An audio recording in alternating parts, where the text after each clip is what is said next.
Okay, I think we're gonna have to begin this thing.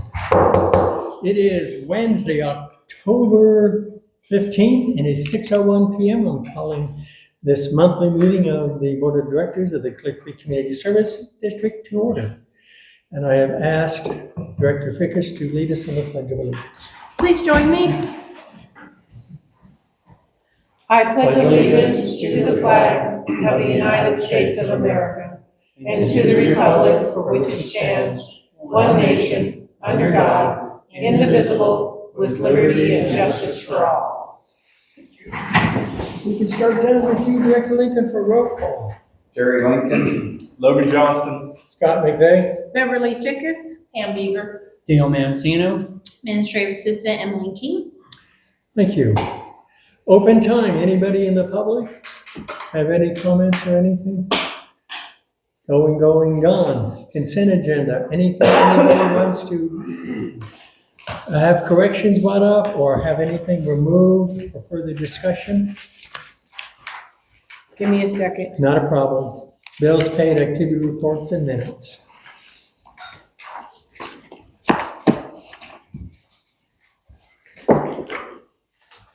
Since I haven't been signing invoices or anything since I've been unavailable, I just had, so we're going over profit and losses too? Well, they are listed here, activity reports for May, June, July, August, and Okay. September.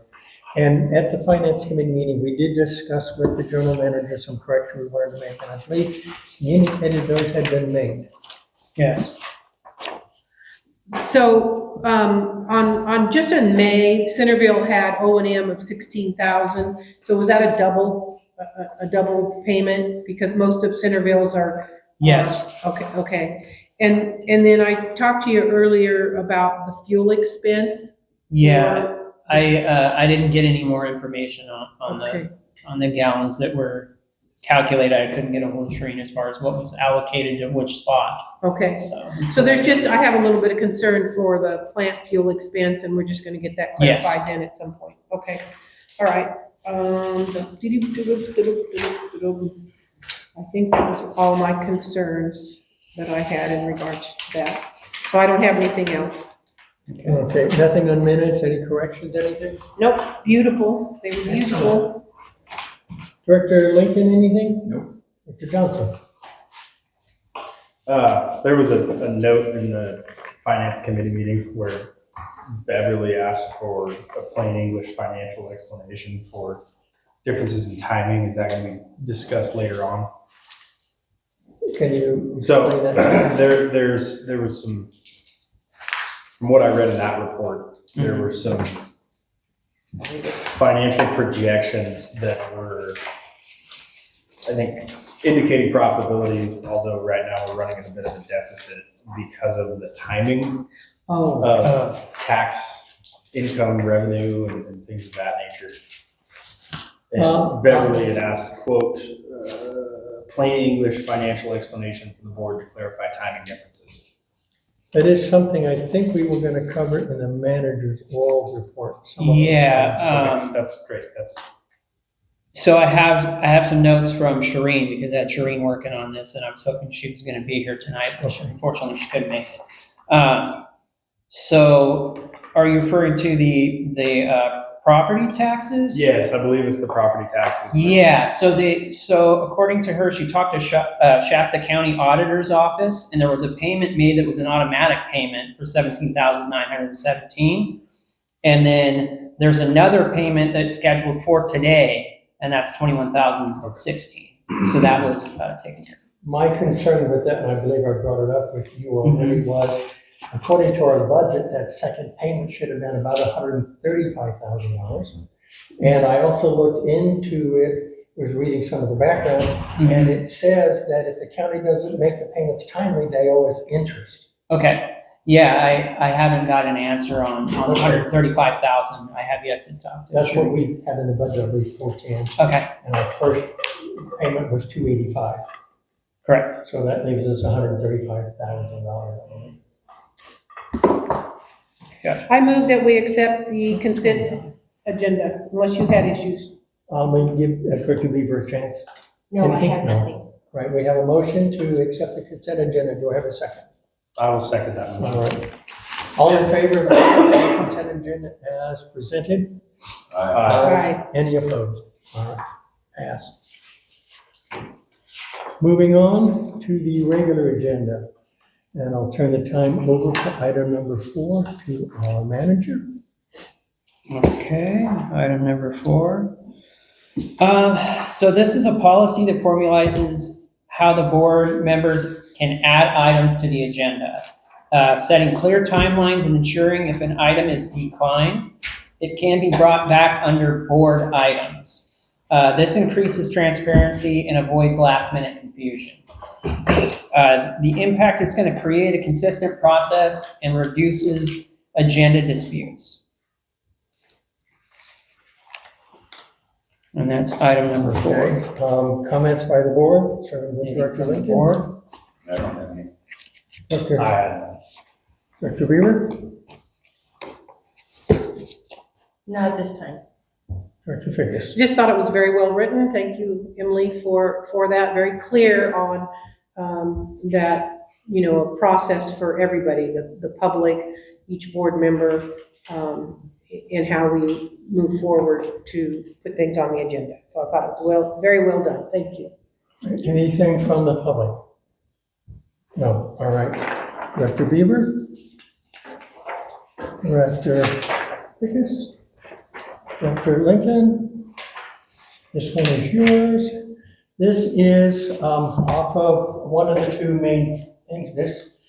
I researched this under the California Special Districts Association and the California Special Districts Alliance. On page 4, if Director Johnson will read the highlighted portion, please. I have nothing highlighted. Oh, And- it's 12, page 12, 15 is Okay, what's marked it's down. marked page 12 of 15. Okay, what are the main responsibilities of the chair of the board? The chair of the board is responsible for setting the agenda, ensuring effective communication and decision-making within the board, and representing the board to external stakeholders. Okay, so at our last board meeting, there was a dispute about how this should be done.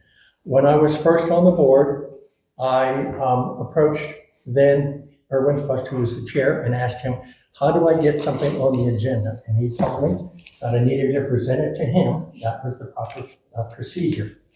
And that then he would then take it to the general manager at the time and have it added to the agenda if it was appropriate. Now, at that last board meeting, we had an item that we voted on and approved a couple of step increase for our administrative assistant. Because I reviewed the agenda on Friday, I was able to reach out to Jim, who was the manager at the time, and let him know that that item was not on the agenda and it needed to be added so that we could vote on it and allow her to get the step increase we felt she deserved. If you take a look at the current agenda, and this is listed under, what is it? Oh, item 17 on the back of the front of the first page. It is approval of covering the cost of Christmas festival flyers. That's an item I wanted. Now, they mistakenly did not include discussion action. So we technically cannot discuss that at this meeting. That's But If not I can true. speak to that, the Brown Act does not say that. So the actual law says the law does not require the exact words discussion and action to appear. The words are not found anywhere in the Brown Act. Okay, It is just required for the agenda description, which is our memo, to be clear enough and reasonable that a member of the public will understand what the body intends to do or decide. And on the memo, it does clearly state discussion and action. thank you. I did not read the memo, I should have. I appreciate that. At any rate, I have always tried to do my research to know how things are supposed to run. So at the last meeting, when it was brought that some of the people on the board wanted to be able to put things on the agenda on their own. I did not have with me this information. I did not want to get into an argument because part of my responsibility as chair is to keep things cordial. And I felt at the time that if I had begun to speak with anything without having the proof in hand, that it would have led to an argument, and that is contrary to my responsibilities. So I bring it back today because of that. I'm not trying to lord over people. I have never tried to do that. My intent is to do things the right way. I spend time researching it. I'm trying to present it so that future boards know how they're supposed to function. Because in the past, we had boards that just got a rubber stamp and did whatever they wanted. And I'm simply trying to go and bring some continuity to how we do things. Now, the board can vote, because it is on the agenda, to take that authority away from all future chairs if they so choose to.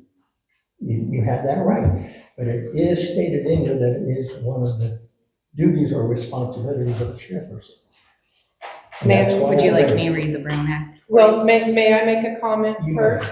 So at the last meeting, I had 3 or 4 different documents in front of me, Scott, that said 3 different things. It said it was the whole board's responsibility, or that you bring it up at the end, or that any member of the board. So I had 3 different documents from 3 different things. So this means absolutely nothing to me Okay. because and I believe there's some other information that's out here. But in regards to that is that, yes, the chair should perhaps maybe oversee the agenda, like what you said you did, and saw that something was missing, that you could review it. That doesn't mean that you have the power to not put something on the agenda. And that's the sticking point. And that's what happened at last month's meeting. And that's why this new policy here is very clear. So I'll turn it over to Well, Pam I want or to respond. Emily. I want to respond, if I may, please. We'll get to you, Director Beaver. This came about as a result of me sitting in here and reviewing payroll and seeing an issue.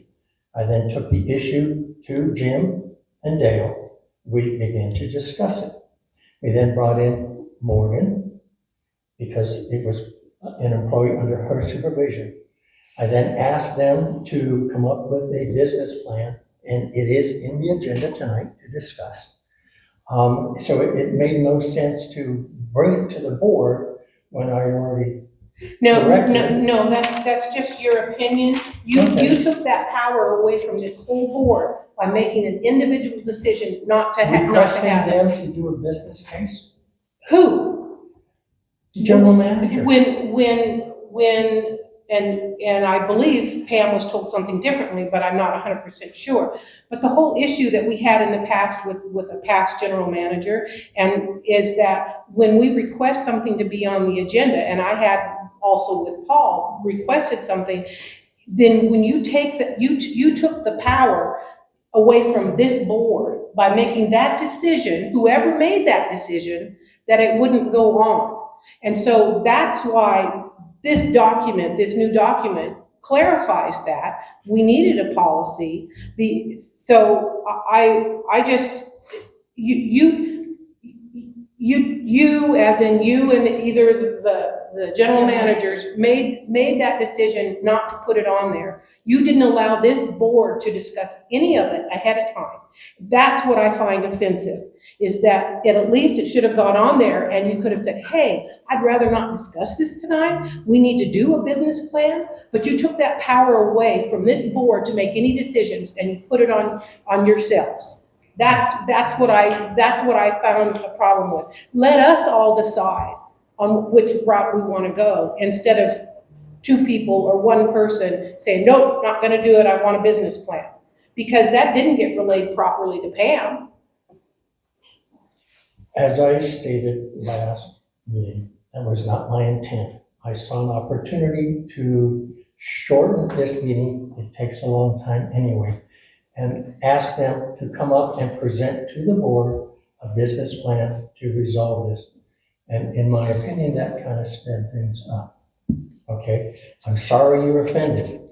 You've been offended by other things. I know you don't like the fact that the union would not let you guys meet with the staff and discuss things. But I do my research.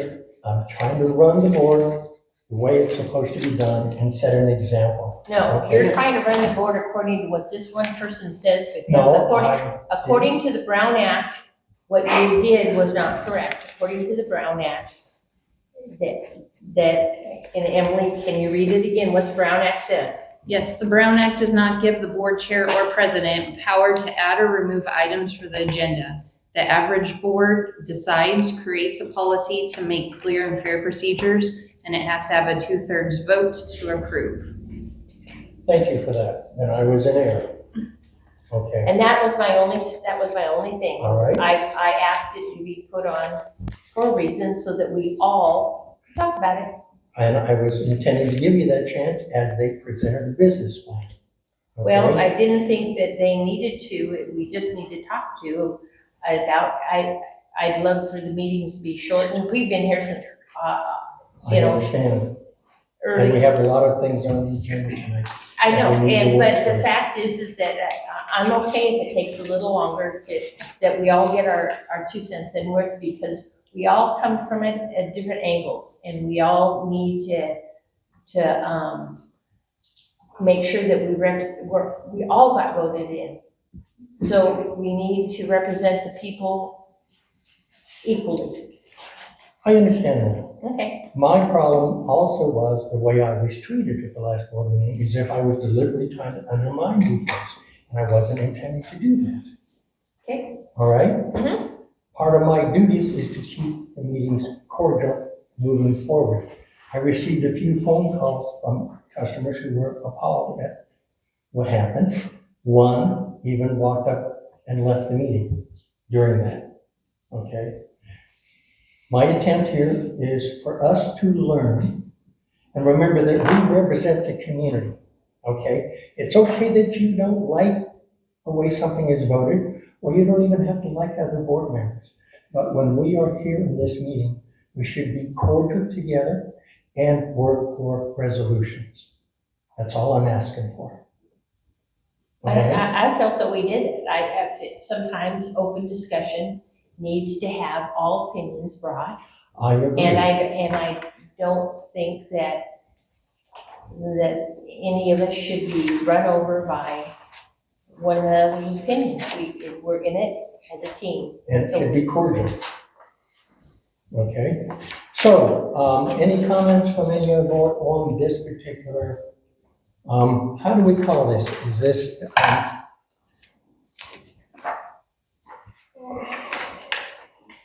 how is it listed in the packet? Ordinance 2025-07.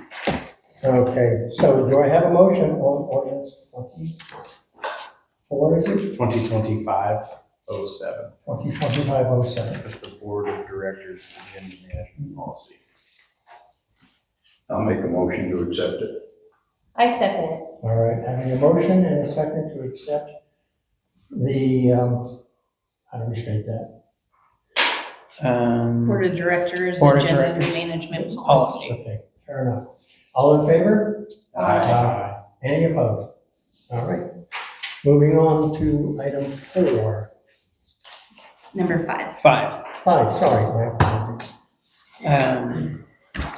So item 5 is extra help for employees and fatigue policy.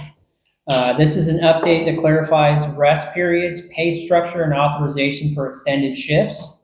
It protects the staff, keeps us in compliance with labor law, and helps prevent burnout.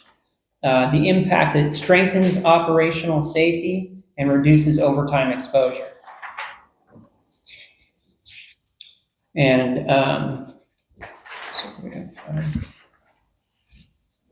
So is this the seasonal employee, or is this a part-time? What are we talking about here? this is the fatigue policy, and It would be seasonal because it says that they don't have any benefits. yes, Right, but that'd be part-time. It could be year-round and part-time, so Yes. I just want clarification. Yeah, seasonal part-time. It's non-full-time, no benefits, help moving forward in, say, summer months or break season. Okay, does the board feel we need to clarify that better at all? Or leave it up to the manager to decide? To decide what? Whether it's seasonal or, because what is the season? Is it from April through September? Is it, what if we have a bunch of breaks in November? Right. Right, it doesn't matter because it's, Yeah, so. He doesn't say seasonal, right? No, it's more or less as needed basis, So. part-time. So For HR, on call. what do we need to put? all right. Emily? It depends, it would be more in the job description. Yes. So our current MOU does talk about part-time. Most government calls it more seasonal, Mhm. extra help or supplemental. And that's more stating about how many hours they can work per year to stay under.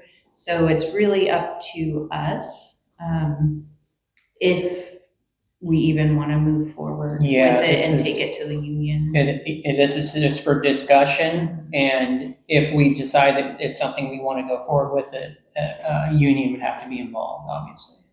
And what would the potential fiscal impact be? As far as, If we bring Budget? people in, budget-wise, it's Well, not budgeted in our current budget. it's not, and we would be saving potentially money on the overtime costs, but then this also plays into the union as far as those people, would they be getting overtime pay because they're working outside of the 8-hour minimum? That being the normal work hours, Are you talking 8 to 5. the 8 to 5? 8 to 4:30, yeah. Would it have to be overtime or premium pay? It would be- A couple dollars an hour more or something, I don't know. Yeah, and this is just for discussion. I'm not 100% sure on the rates, but, Usually with different, if you hire somebody and they don't get benefits and everything, they Mhm. usually get a little bit more because they don't take all that. correct. So, I think it would be more of a premium pay, Yeah. not the overtime pay of, say, somebody that's been here Right. making X amount of dollars, time and a half. And as long as it was managed, they didn't go over 8 hours Yes, on any given day. yes, So you could call them out at 2 in the morning then, yes. okay? It's like an on-call. Right. What is the scope of their duties? Like That's a good how question. qualified do these people need to be? Are we just calling Yes. them out to sit on pole and watch No. the pole? Are they? And getting that's down the in hole? logistics of it, is mainly it would be somebody to come out and help with labor and these type of things. But then you get in the caveat of the trench and shoring trained, or they can find space. But we were just thinking like somebody coming out for normal labor duties, sweeping or shoveling, not so much in, working in the trench or making repairs, because at that point they would have to be certified operators. Right. Right. So. And Just like an extra body, if we got a guy that's out there working 16 hours and he needs a break, and we can bring in so-and-so and he can, come out there and maybe help with traffic control or something if he's certified. If Right. he's certified, right? Yes. how do we find these people then? There's companies that do that help with, Our like residents? on call. And, Okay, just because it sounds like, you call them up, I don't feel like it tonight, and then.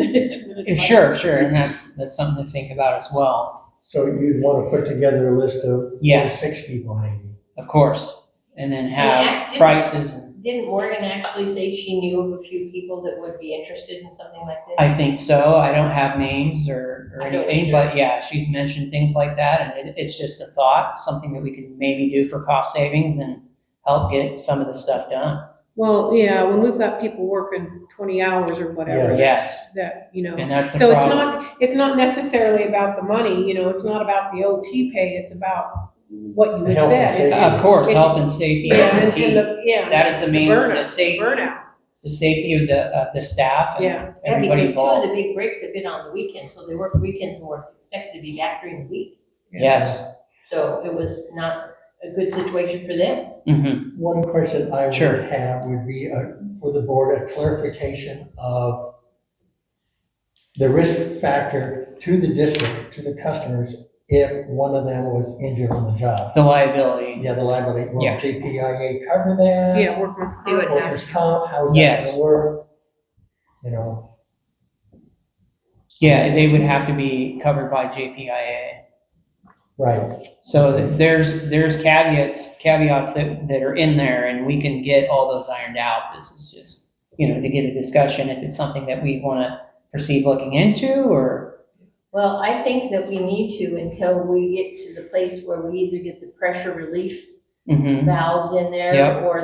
or the valves that where we can cut off different areas. Right, I think we really need to look into it. okay. so does the board desire to direct our general manager to continue pursuing this and come up with some answers for us at a future meeting? Well, one, I would like to ask just about on the policy first. And I mean, if that's what we're gonna do, then it doesn't need to be done, but, page 1 of the fatigue management policy, when it's talking about the shift length and rotation,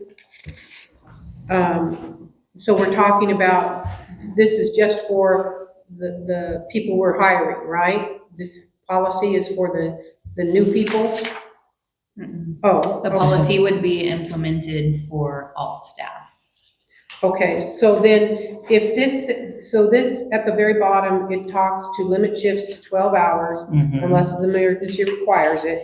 And then it talks about employees must be allowed to take a rest period at least 10 hours before working again. Okay, that was my Mhm. thing. They must be allowed to take a rest of at least 10 hours. But then on the other page, under number 5, it talks rest and recovery, and then it says the minimum time between shifts is 8 hours of rest in between. So what's the difference between 8 and 10. 10 hours and then 8 hours? Why? It's not in this. Is one because they're working 12 hours or total of 12 hours?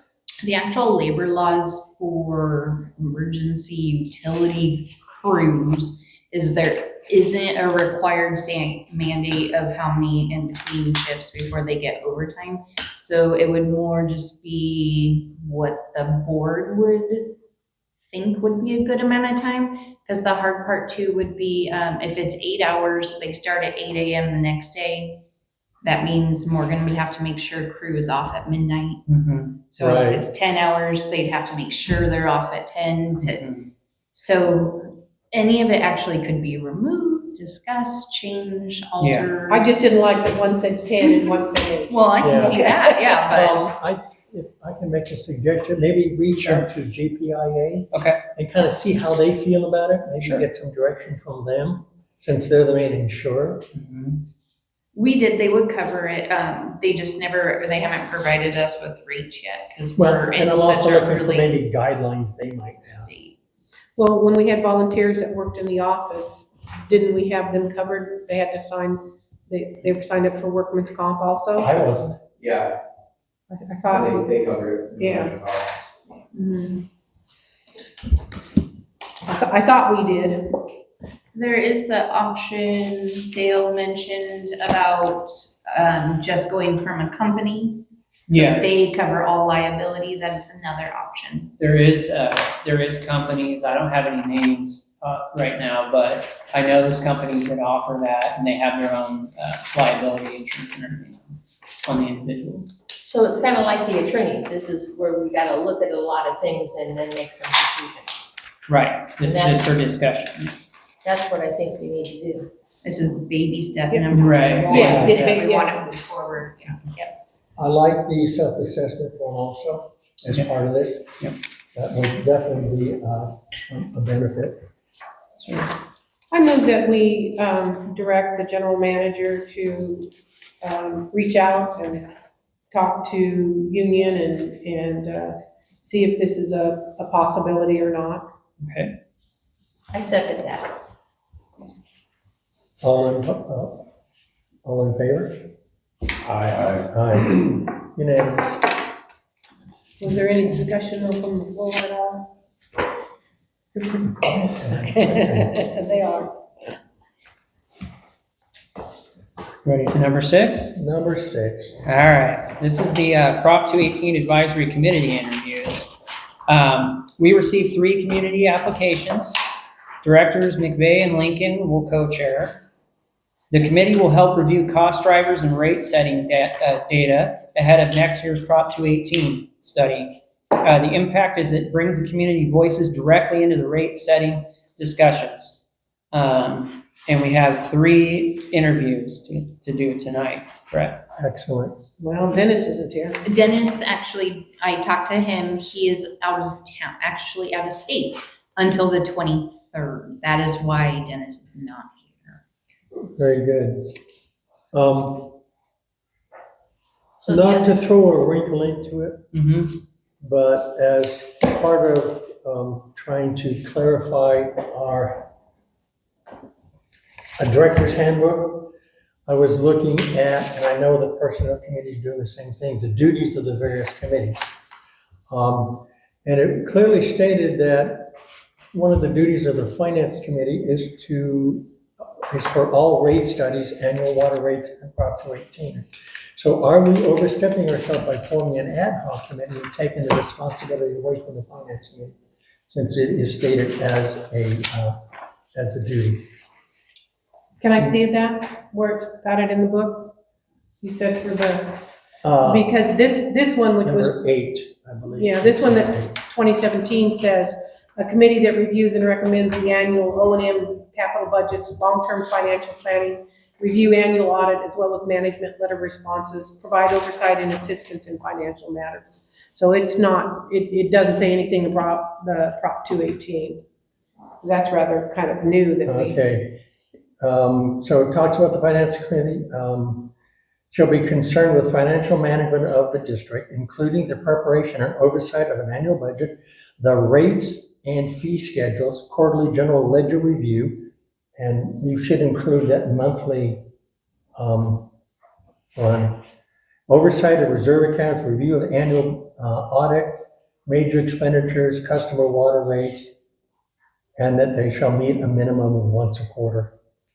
And I know Director Fickus has been working on the reserve policy, and I have some suggestions on that we'll discuss later. But I also looked it up because she asked me to, and came up with 6 different things that were recommended that the finance committee be responsible for. So the finance committee is charged with the financial oversight of the district, including but not limited to all rate studies, annual water rates, Prop 218 study. Recommend all fees and penalties to ensure adequate funding to provide quality service and infrastructure for the community. Oversee all financial resources necessary to fund the district. Ensure sound fiscal policies exist and that the practices and controls are in place to ensure the board, general manager, and staff have direct responsibility to the community. Ensure annual audits are conducted in compliance with state laws, and oversee the creation of an annual budget with a minimum of a semi-annual review. So this is what your 6 things that you want? No, these are things that I researched. Oh, okay. And a lot of it falls in line with our handbook for But I think the other part is with, in the handbook, a lot of that is in there, but, it doesn't have 218 in there because I think it was pre-218, that description. Right, well, this is 2023's, September 2023, the date on this particular one. And I was reviewing some of it, and I thought maybe planning and steering ought to be looking at that, especially since the personnel committee is not even mentioned in here, and it needs to be added. So at the request of Director Fickus, I looked up and presented these things to her. She made some suggestions for some moderations and whatnot, or combining 1 or 2 things. Mm-hmm. So I'm only bringing this to the board as, is this something we want to look at? Strictly from the standpoint of Prop 218 and having formed an ad hoc committee, are we overstepping or stepping on the toes of a future finance committee? Okay, so here's my 2 cents. The Personnel Committee did submit for tonight's vote what we believe our duties are. The Finance Committee needs to submit this to the board, to the management, to put it on the agenda so that the whole board can agree on what the duties are. Whatever we recommend, do they accept that? Because they've got to accept what we're saying for the Personnel Committee. So it's not in there for personnel because we just formed, and that's what we're trying to do for approval. The old finance one and the 2023 one says nothing about Prop 218. And so I personally don't think we're overstepping by forming an ad hoc of whatever member can be available. Because I don't want to necessarily limit it to just finance if other things, because if you do that specifically for any ad hoc, it could be, it's like with Centerville, who's going to be on that? You could say, well, that's finance, and make that ad hoc a finance one, because it has to deal with finances. So. And it actually has two people from the finance committee on it. Well, yeah. Yeah, one, a member, and the Alternate.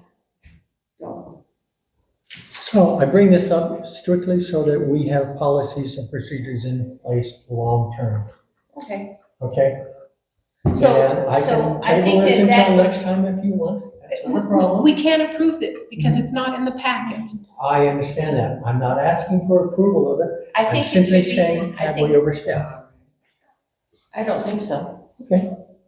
But Then I think that it should be submitted and bring it back. bring it back. Not a problem. Yeah. So we will submit this to you for discussion at the next board meeting. Okay. What does the rest of the people think? Well, How the I process? don't even think it should have been brought up because it has nothing to do with what we're discussing right now. Correct. So, fair enough. Dr. Logan, comments? Nope, Okay. let's carry on with interviews. Yeah, so All the right. committee was already formed, you guys voted on that, so now it's just talking to the members, is all this item is, and appointing them. Okay. Let's talk. Let's talk. Who's to them. first? Chad.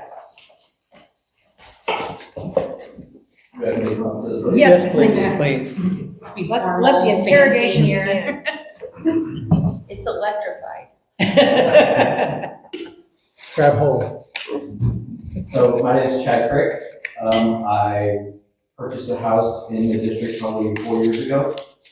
I worked for Clear Creek for about 5 years and have been in the industry for 7 years now. I think the Prop 218 committee, I'd be an asset because we didn't want when I worked here. So I kind of saw the employees side of it and the homeowner side of it. And I wasn't part of the committee, but I did watch all those Zoom meetings that they had. So you guys have any questions for me? Questions? I don't have any. Okay. I just appreciate your interest, Chad. Any conflicts? Do you think you would have any conflicts because of where you work now?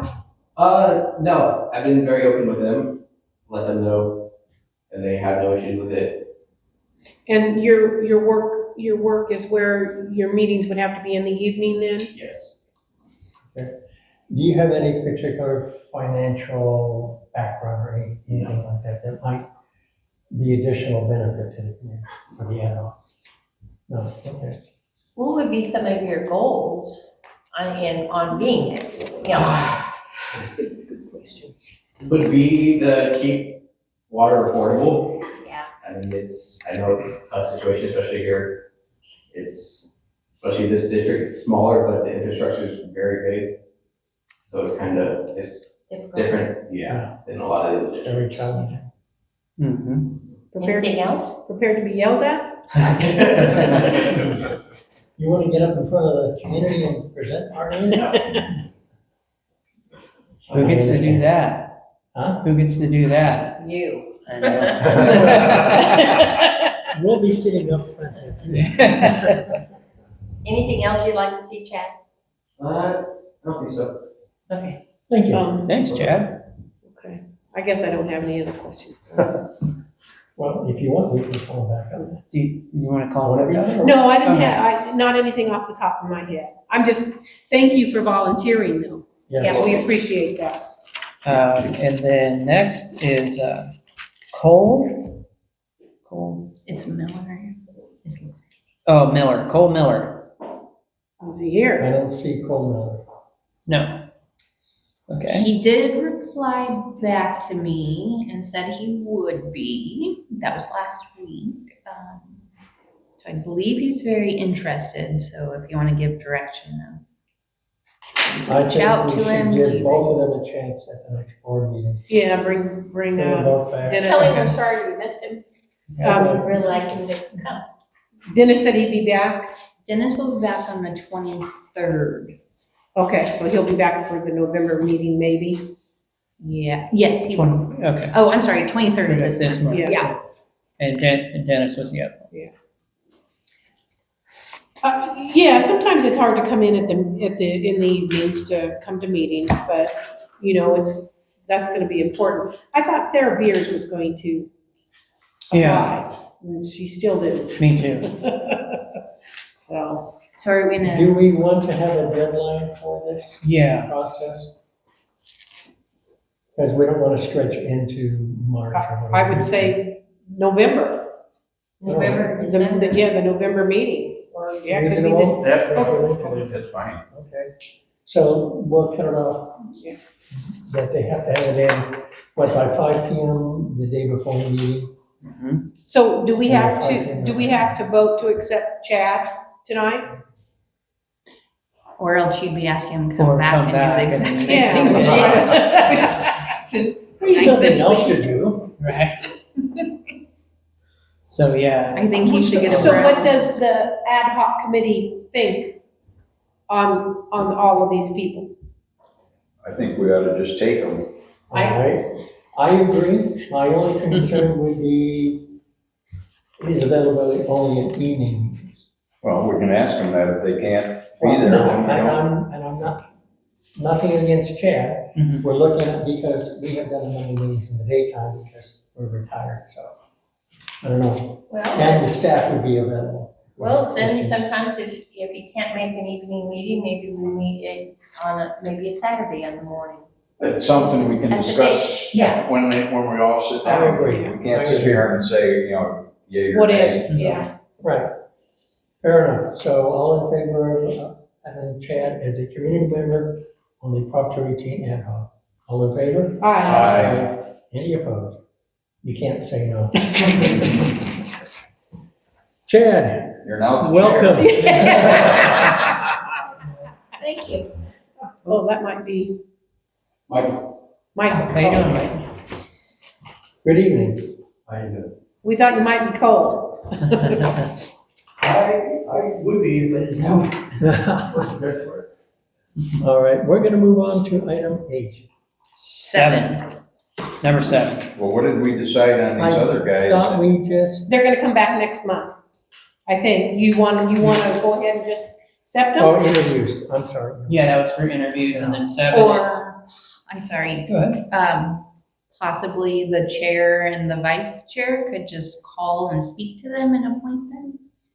Does it have to Well- be a board, full board to approve? They did it in the past only because there were members that wanted to be part of the process. Okay.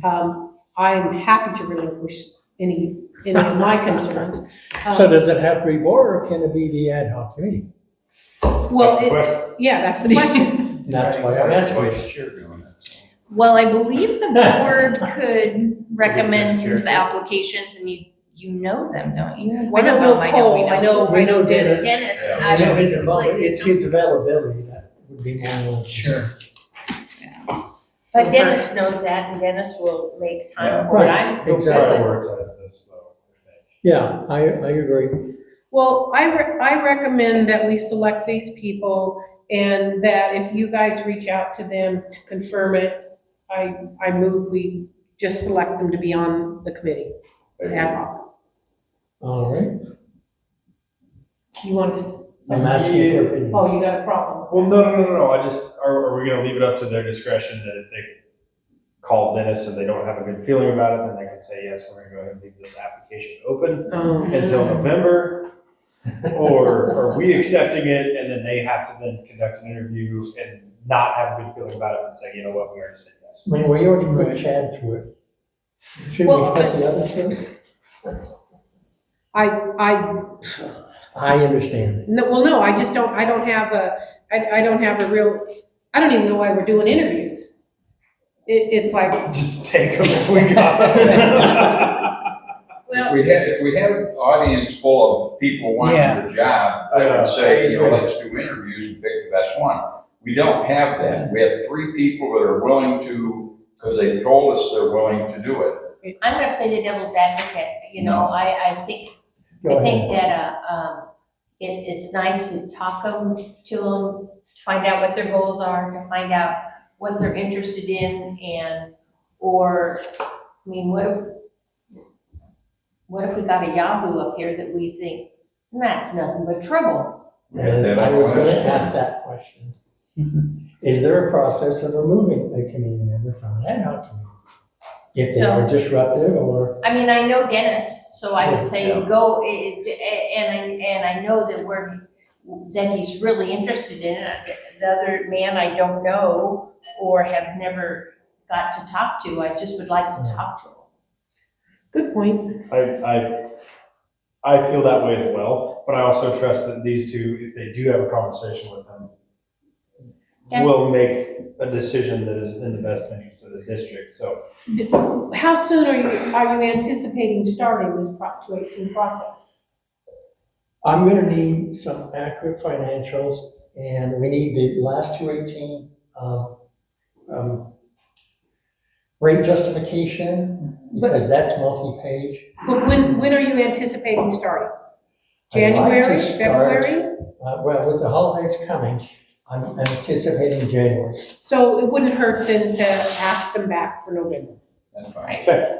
Chad, you're already in, you don't have. Okay, Okay, So you guys will reach out then to them and invite them back to the meeting? yes.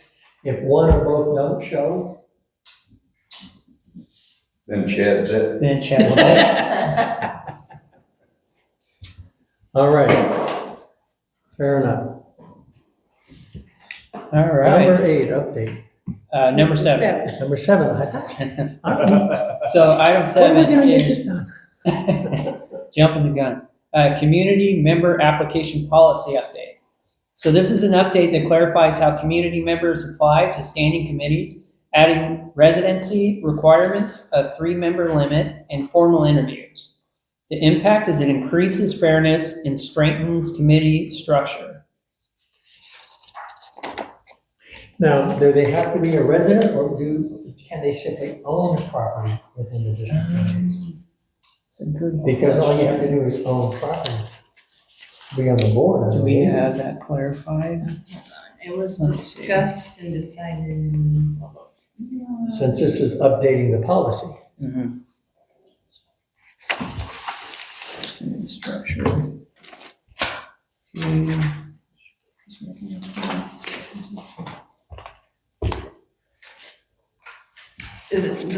So I did the verbiage that we spoke about last time, and it says reside in district boundaries. So an action. So if you would like to change it and bring it back, or, We can do that. Well, I'm only trying to clarify things. I would think that you have to live within the boundaries, because if you're living in Southern California and you own property up here, how can you,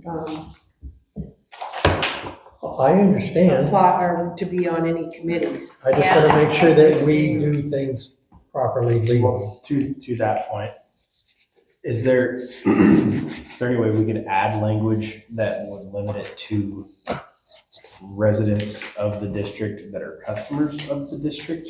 Oh, good yeah, point. Yeah, We could. So read I like read that over again, Emily. That's a good point. What page is it on, by the way? I don't know, I was reading my memo. Hold on. And committee structure. So you're looking at? This is Okay, let's filling. see. The committee should be 2. Oh, yeah, yes, page 2 of the policy. Yes, Okay, down at the very bottom. district boundaries. Must reside in district District boundaries and be able to attend meetings in order to be eligible to serve. So, Must be reside in the community and be served or, Can and be be a customer. served. Customers, Be a yeah, customer. Yeah, we can add that. yeah. Good one, Director Lincoln, Director Johnson. Any comments on the policy revisions? No, I like it. I'm satisfied. Dr. Lincoln, Dr. Pinkham? I know. So wait, was this also the personnel spot where we were talking about that too? Yes. yes, Okay, so it it was says, added. yeah, the personnel committee along with its specific responsibilities has been formally added to the list of standing committees. So we had a little glitch with what we really wanted there under the personnel committee. And so it didn't get put in the way that Pam and I had made a recommendation for.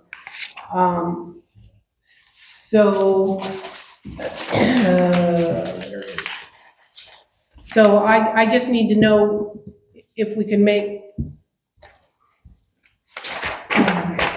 this is what we read to you guys last month, and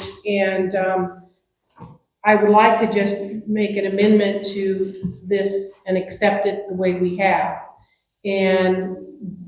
But I think we're gonna need to modify it and talk about the surveys. So it said, what we had, if you're acceptable to this, you can read on page 3 what Emily had put together.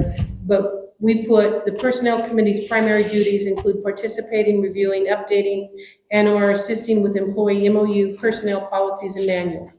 The committee will also assist in developing employee job descriptions in line with the needs of the district.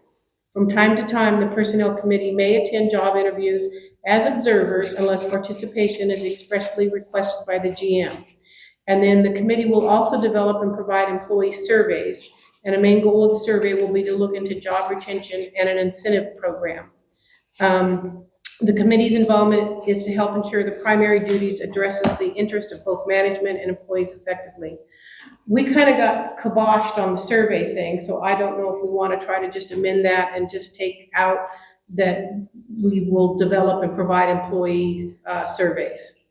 Are you talking about manager survey? No, not manager survey, employee surveys. The last survey that was prepared by staff for everybody to look at, we liked what we saw. And there were some concerns that we thought as a personnel committee, we could discuss that with the employees on how we could improve and do incentives or retention. And the union didn't like that. Why don't we discuss it with the manager and let him take it to the employees or? Right, but so that personnel doesn't do it. Right. It belongs to the It general. belongs to him, not to us. Correct, yes. Yeah, I'm not saying don't do it, it's just that we are, the personnel committee won't. So I just wanted that, So we just removed surveys. yeah, Surveys in general or that specific survey? the surveys Surveys in general. for the personnel committee. The personnel committee will not be responsible for surveys. All right. That's their job. Right. So let me ask then, where would the responsibility for a semi-annual or whatever survey of the general manager's job that would be presented to the staff? No, Where does that fall? no, We've done that in the past. We never presented it to the staff. no. You're not allowed to. No. Not presented to the staff, but it was an online thing where they could go in anonymously, fill out their survey as far as how they thought the general manager was doing. No. Strengths, Put that weaknesses, forward. or That whatever. wasn't us though that put that forward. We actually did one, I don't remember doing Yeah, I don't remember either. and actually Jim Watley did it. he presented it, he created it, and he gave it to staff. It had nothing to do with the board's direction, Okay, because that's violating the okay. rules. Right? My only concern with that is our main function other than oversight is we have direct oversight of the general manager. And if we only hear one side of the coin from the general manager, how do we know if there are issues related to him with the staff? That's my only concern. It's not good to go to the employees and say, what do you think of your boss? We may fire him. That's, Oh, no. that's kind of ridiculous, so. I think that as directors who are involved in it, we know how they're doing.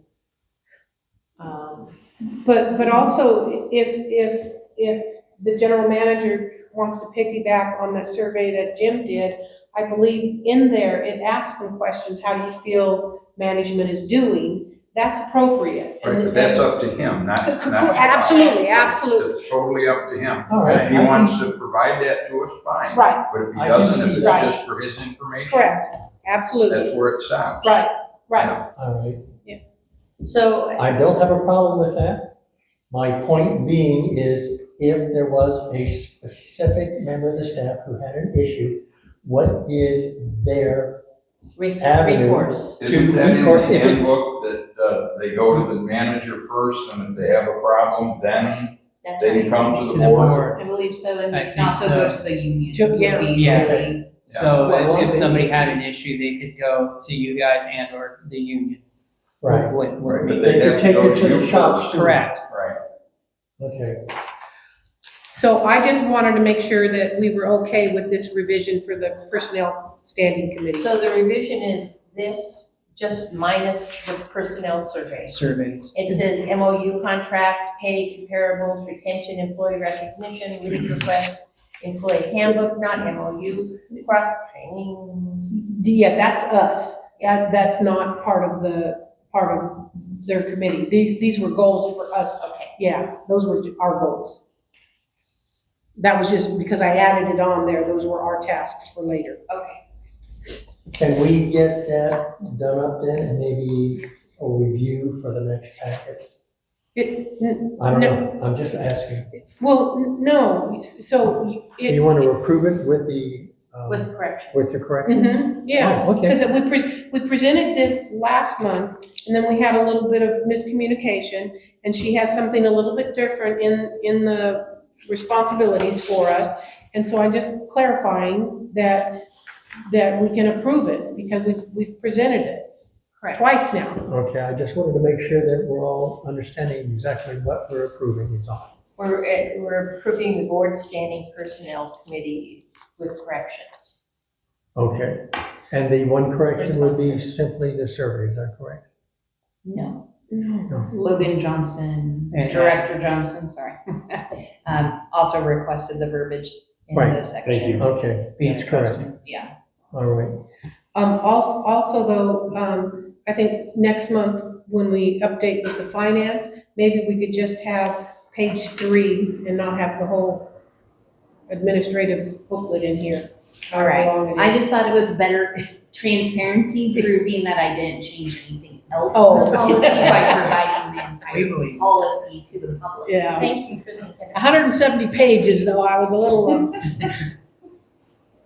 So this is an update to the rules and regulations for water service policy regarding delinquent notices. We haven't talked about delinquent notices. wait, I don't know where you are. I think Oh, you're. I no, know. we haven't Oh, no, voted. are we still on 7? Yes. Yeah. Why do I keep jumping to 8? I want to get to 8 for some reason. Well, why don't we? Going back vote? to 7. Why don't we vote?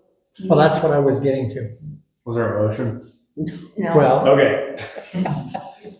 I move to approve the general administration policy changes with clarifications of community member application processes, with the added verbiage regarding members being customers of the district, as well as the personnel committee guidelines and principles. I second that. all right. Did we want to state the removal or adjustment? in that, because you're removing the survey portion. Because Isn't that what just otherwise you're says? approving it as it is. No. She said, I thought he said as amended. No, he didn't I say shook that. it as amended. Thank Thank you. you. That was not in there. Sorry. All right. Now we did. I know it sounds picky, Thank but you, Emily. I want to make sure we're doing it right. Okay, so we have a motion and a second to approve the verbiage change and the amendments to the personnel policy. Those in favor? Aye. Any opposed? Done. Number 8. Number 8, now we're on it. Item 8 is delinquent notice policy update. So we're reinstating written delinquent notices to align with state shut-off requirements and give customers a clearer communication before disconnection. So the impact would be it improves compliance and transparency for ratepayers. So we got that here.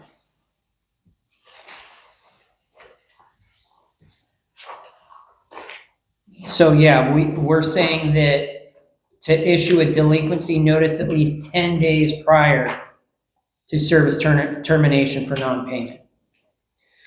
So I had brought this up because Emily had said, yeah, we send out late notices. So I think there was a little bit confusion on my part, probably because of the terminology. So delinquent versus late, which really mean the same thing. And because in the past, the district had 2018 or something like that, or no, 2013 is when it happened, they voted to not send out late notices anymore. And I think that created a problem with our getting collections Yes. from customers. So when she said that, I just wanted to ensure that the verbiage is a little bit different than what I was expecting, but I wasn't understanding the right terminology. So I think it's fine. Okay. I just wanted to clarify that because it said in the old one, we no longer send those notices out. So We ended up writing off about 85,000 bad debt. Any comments from the board? No? Dr. Weaver, anything? No, that's perfect. From the public, any comments? Nope. What would be the new system? Very good question. what, Meaning the notices and how it's done. Since he doesn't have the packet in front of him. oh, it just says, customer statements reflect all past due amounts. In addition, a delinquency notice will be mailed at least 10 days prior to the scheduled service termination date. This notice will clearly state the past due amount and the expected shut-off date if payment is not received. Does it include the 24-hour door hanger that we have been doing? It's already in the policy. Yes. It's already in the policy. Yes, So we're just changing that. it's just more clarification, All right. So that's With the- basically. more With transparency. the litigious world that we're in, everybody's suing everybody. We just have to make sure that our words are very specific. And then we're in line with state policies. And So you can collect for one. well, yeah, you don't want to pay for somebody else, do you? When we first got on the board, most of us, we had pretty close to $200,000 or $300,000 uncollected that just nobody paid. I was just going through kind of a situation that was kind of related to that. And received my first disconnect notice, but it's just a little green thing. It's a door hanger. Yeah, the door hanger. And I have received one of those in many years. And now that you don't have the disconnect, the rest of the paperwork, kind of a late notice, what do you used to call it? The late. There's kind of like 3 stages. So after 30 days, no payment, right? It's due on the 20th. So after that, it would be a late notice going out. Then a delinquency notice goes out, and that's always Right. gone up. That didn't change. Okay, I've never seen a delinquency notice. So those come in the mail, and then we do the 24-hour door hanger. Well, to be kind, but then we're physically going to your house. So say the mail got lost lost in the mail and you Well, never the see. 24-hour notice was really confusing because it came out 10 or 15 days early. So this time around, we had 150 of them, and staff couldn't get them all hung in one day, so we gave a 7-day notice. Actually, 24-hour notice is legally what it says in the law is called, but it clearly says in bold red print the actual disconnection day. So it's actually Yeah, a they do that. kind thing to customers. We're giving them even More than enough time. more than The enough reason time to I'm- contact. The reason I'm going through this Mhm. is because of some paperwork I've already turned into you, which I don't know if you. It's in the packet tonight. Okay. We're gonna deal with Not it. handled yet. No, that's the next item. So I can wait for the rest of the explanation, but. Okay. So I'm assuming though that in these notices, there is some verbiage that explains to them that if they'll contact the district, we'll set up a payment plan or something. Yeah, it's like a Yes. half a page explanation hitting everything with dates and all our contact information and file Yes. spots. There used to be through LEWAP an opportunity for people who qualify, they had to apply themselves, Mhm. to have their water bills paid in full or part or whatever, depending on their qualifications. Money would be sent to the district. I know LEWAP's funding expired, but there was some talk about another program coming out like that. It's a Senate I'm bill, it wondering- hasn't been passed yet. Okay, I'm tracking the bill. Is it thank November you. 4th?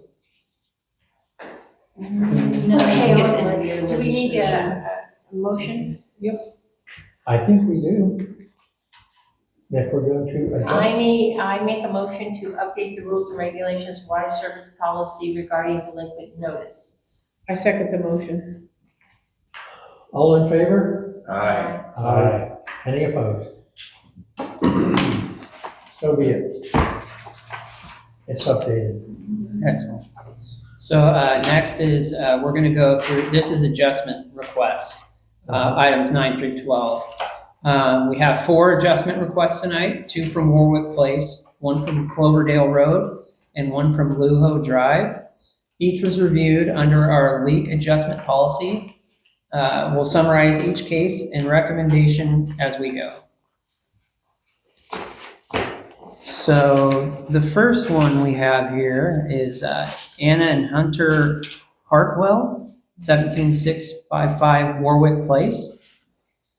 Are they with us today? No. No? Okay. Do you guys want to discuss this one or? Oh, absolutely. Okay. There'll be questions, I'm sure. but Sure. go ahead. Okay. Anna and Hunter Hartwell submitted a protest form on October 1st, 2025, requesting 100% adjustment to their September 2025 water bill. Their property was affected by the Happy Valley Road water main breaks in September of 2025. The customer stated that water service was unavailable from September 1st, 2nd, 3rd, 19th, and 20th. They were forced to purchase bottled water and also stated the lack of running water created sanitary issues. Okay, so they're requesting this because of a A main line, supply rate. yes. Okay. Comments from the board?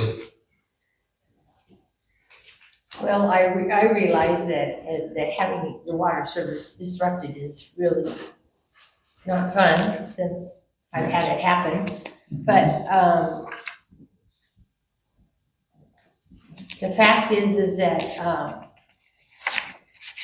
according to the responsibilities of, and our articles, what does it say? The district will not be liable for the interruption of service or shortage or insufficient supply or any loss or damage occasioned thereafter. Unfortunately, it is something that happens when we're in the water district, and that's part of being in the water district. Yes. And that is in the rules and regulations for water service policy. That's the policy that we have here. Any other comments? Is there something that we can put in a newsletter that lets people know that, just on a regular basis, that, water is available at the district so they can come and fill up? We can implement that. Yeah, just so that they're aware that Yeah. the district has water. And during these times of need, when we have these emergencies and these breaks, we do convey that out there, that we do provide water and Right. we're willing to help any way we can. One of the other things is regarding this protest form, is there a way maybe to give them this rules and regs so that they can see it for themselves, or at least that portion or something? That, you know, you're submitting a protest form, well, here's the rules and regulations, here's what the board is gonna have to abide by. Yes. Yeah, Oh, at the time they turned it in. yeah, Yeah. yeah. Just a second, I let them speak first. Anybody, any other comments? No, go ahead. Regarding, the possibility that you would be able to help the people that, need water in these circumstances. Two of the people that I know that would be affected in a special way, one lives way out, down Cloverdale, past me. I live 3/4 of a mile from Oak, and they live about 4 or 5 miles and on a little road called Dale. I know where Dale is. Yeah, and the lady doesn't drive, Okay. so she wouldn't be able to come here and get water. She could probably call us and I'll bet staff would deliver some. She would have to do that. We would be more than happy to do that. I would do it myself if I needed to. Yeah. I would come down. It's on a little road called Trey Lee that Mhm. is 78 and doesn't drive. Same situation. How do they get their groceries? How do they get to the medical? They have to beg, borrow, and steal. Right. And the same thing with trying to get water, they need to beg, borrow, and steal, and, But we're talking Well, about a lot of that's that shit.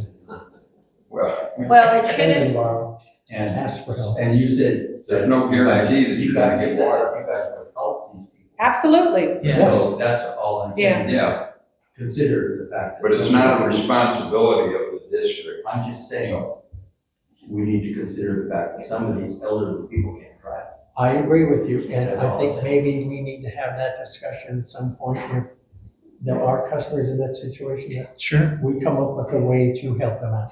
So we have, a few of us have totes, and I donated mine to somebody, or loaned it out, and he came down and got water and helped 3 or 4 of his customers around him. And we delivered, he came to our home, we put the tote in his vehicle, actually staff did that. And then they filled it up and he took it to his home. By tote, you mean jerry can? No, It's a 275 gallon. Oh. Used to have a chemical tote that's been flushed out. I have 5 of those that came from this district. yeah, Yeah, Full of water. yeah, good. yeah. See, so that's, You know, I have Yeah. 2 available and I'll be happy to give them away. a lot of people. So, Yeah, so in a situation like that, I would advise if she or he called in and like I said, I will personally go and deliver water if I need to. If it's a tote, you have the capability of delivering a tote. we're not gonna No. deliver. No. I wouldn't no. necessarily put 275 Yeah. gallons in it. Yeah. But, as far as filling up some pots, some buckets or something Sure. for shower, Jerry for can. sanitary. yeah, 5 gallon, yeah. Yeah. And we do have some available. If it's an emergency, we have some 20-gallon ones that are potable for water that we can fill or you guys can use and just. Those could be delivered. So I think that with this protest letter, I'm sorry that they were without water, but we really have to tell them, send them a copy of the articles. Rules and regulations. Yeah. Rules and regulation, And this isn't new, this is very, very old. They Yes. probably passed this back in the 70s. Yeah, I'm sorry. common among all water Right. districts. So just so we know, each of these 4 is a discussion action, so we'll need to do an action for each of them. Okay. So, I think the action is, does the board, do we need a motion or just, do we vote on whether we accept the protest or not? Well, how about I do it this way? In accordance with Article 5(1)(b), of the rules and regulations, I recommend, or that what is it I want to say? That we not accept Anna and Hunter Hartwell's protest form. I think that works fine, and we can probably do that for most of these. also. Okay. Yes. Well, Michael is here, so we'll Yes, have to. and we will. Yeah. Okay, so we have a motion. I second it. All in favor? Aye. All right, moving on to Cloverdale. Moving on to Cloverdale, Michael Shreve, 15901 Cloverdale Road. Date of request submission, October 6, 2025. Amount requested for adjustment is $180.00. In September, Michael Streve's pipe connected to his brass valve broke. Mr. Strebe believes this occurred as a result of repairs Clear Creek CSD performed on the district's valve, which caused his system to flex, and subsequently led to water loss. Due to this incident, Mr. Shreve is requesting a $180 adjustment to his September invoice to cover the cost of the water loss. Well, unfortunately, Michael, I would have to say the same thing to you as the previous person, is that's the water that we can't do anything. That's what happens when you're on a water system. Well, you've done this before, and I was hoping, since my total income is $1,000 a month, that you could help me. I've had water from the district since 2007. I've never made a request like this ever. The help would be, and that's not my entire water bill, by the way. I'm paying $20, which is of that total water bill, which is, and I've already paid the service fees. I paid those, and I not included in that request is, like I say, $20 of my water. And as the manager, if the manager not manager, but Gary, or the guy that's at the desk most of the time. Oh, Mark. Mark. As Mark would say, usually you have less than 1 unit of use. Yeah, we can see that, your usage for the last year, and that yours is very, very low. So there was probably some hammering going on. Part of our problem, Michael, in making these, it's not even a decision to make. We've got to follow what the rules and regulations state, and that we don't reimburse any customer, because we will get these. People have water leaks underneath their driveway, and that they don't even recognize for a long time. There was someone else, I don't know if it was you, that had the pond.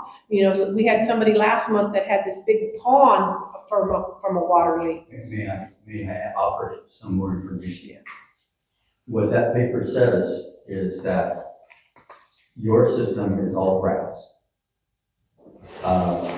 where it goes through the meter all the way to my connection. Now, I have a ball valve, brass ball valve, so it's solid also.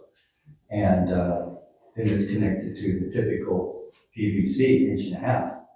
Well, when you worked on your meter system, what I'm saying is that the flex cracked right where my threads were on my side, because that's where the PVC is connected. It's all solid all the way to my PVC. So did we work on his meter? I'm unaware of it. When was this? In September? Transponder change on. to tell you the truth, I'm not exactly sure when it happened. Okay. Okay. It's just all of a sudden one day, my connection was cracked right there. And it started out as a crack. And I checked and there was a lot of water missing and I turned my ball valve and turned it off. So that was the end of it. You guys didn't have to get called because I had a ball valve.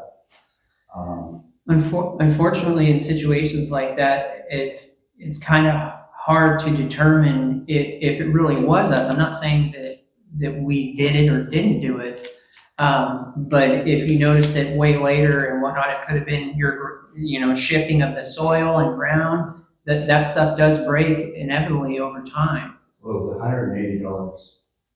Right, Water labor that I noticed. Yeah. And that's I understand. that's unfortunate. Caused Yes. a problem Yes. for me. And I make $1,000 of Social Security retirement a month. And so this is a big hit on me. And at least if I could just have the wholesale value of the water, in other words, some sort of discount, to have to pay the high profit on it. I used to have, There's very little profit on this. well, I used to have, 4.1. For years, I had agricultural water. All of a sudden, you went from 17 cents to 56 cents. This is still agricultural water. Yeah, No, it's On actually your, 50. on your bill. 1 penny difference. You're right, it Yes. is. So I totally lost my agricultural water. No, you did not. situation with the 17 cents You is the did not. water district used to undercharge our water. Right. At first you were 1 penny higher. For quite a while, you were 1 penny higher. You're right. every year it changes. You are right, but that Every- does not change the fact that your distinction as an agricultural customer did not change. He's The not- That's not adjustment, but that's not what I'm talking about right now. What I'm talking about right now is the high cost of this water is hitting me hard. And then to have a situation like this that I've only had once in 20 years, it seems like I should be able to get a little bit of help from you. Have you asked about, breaking it up into smaller payments where it didn't hit you all in 1 month? Because the fact is that the reason that the prices went up, you heard us talk about 218, is previously they weren't even charging enough to really cover the water. Well, so- I mean, we could have a discussion on that sometime. Sure. I would love to, because I have information that shows that 218, using 218 as an excuse for doing what you did doesn't really pan out very well for you. And I have lots of information on that. Countywide, I have information on that. But that's not what I'm asking for right now. What I'm asking for right now is a little bit of mercy on your bill. Because I know you're not paying the 56 cents per unit for that water. And I just, Can I explain how the water bill breaks down? We buy water from the Bureau of Reclamation coming through Whiskeytown to our water treatment plant. We pay so much per acre foot, and then the cost of treating the water, the chemicals, the Filtration. that goes through, those are all added to it. And by law, we're not allowed to charge more than the actual cost and a small, and the profit we make is 4.1%. Okay, on the water. Otherwise, it's 100% what it costs us to get it to your meter. And it's the cost of chlorine and substrate and, the O&M out there. No, actually, the O&M is not part of it. But the electricity and whatnot that's required to run the water treatment plant. And I'm sure we could dig up the water rate study that we did last year. We'll be doing one again early in the year when we know how much the Bureau of Reclamation will charge per acre foot, depending on whether it's agriculture or domestic. well, right now, what I'm hoping for is a little bit of mercy on the bill. I understand that. We don't have any money. Our money is the community's money. So you want us to take the community and give you money. Well, let me ask, So all of your neighbors are gonna pay for your, Oh, I don't think so. no, that's exactly the way are it is. there any community groups that you could reach out to that would help? A church or something? I'm trying to help here. Well, Not that I know. we offer a payment plan so that you can take, I don't know what but if it's $10 extra a month, or even if it was $5 extra a month. But unfortunately, we can't offer a reduced rate. They never have. They just never have, because as Director Lincoln said, it's not our money. It is the community's money. That's money that we get in through fees that you're asking us to reimburse you for the water that was actually lost. I don't know how else to, that's our only options, is to offer you a payment A plan. payment plan, And you can talk to the staff about that. yes. Okay, I will talk to them The about other that. thing I would suggest is check in periodically, and if they sign that Senate bill, you will qualify to have the state help you with that. Yes. So check on that periodically, Okay, all right? That's about the best we can do for you. okay. And I do, I have put off having a discussion with you regarding other policies for quite some time. And I'm not gonna do it now. I'll do it next month, and I'll be ready.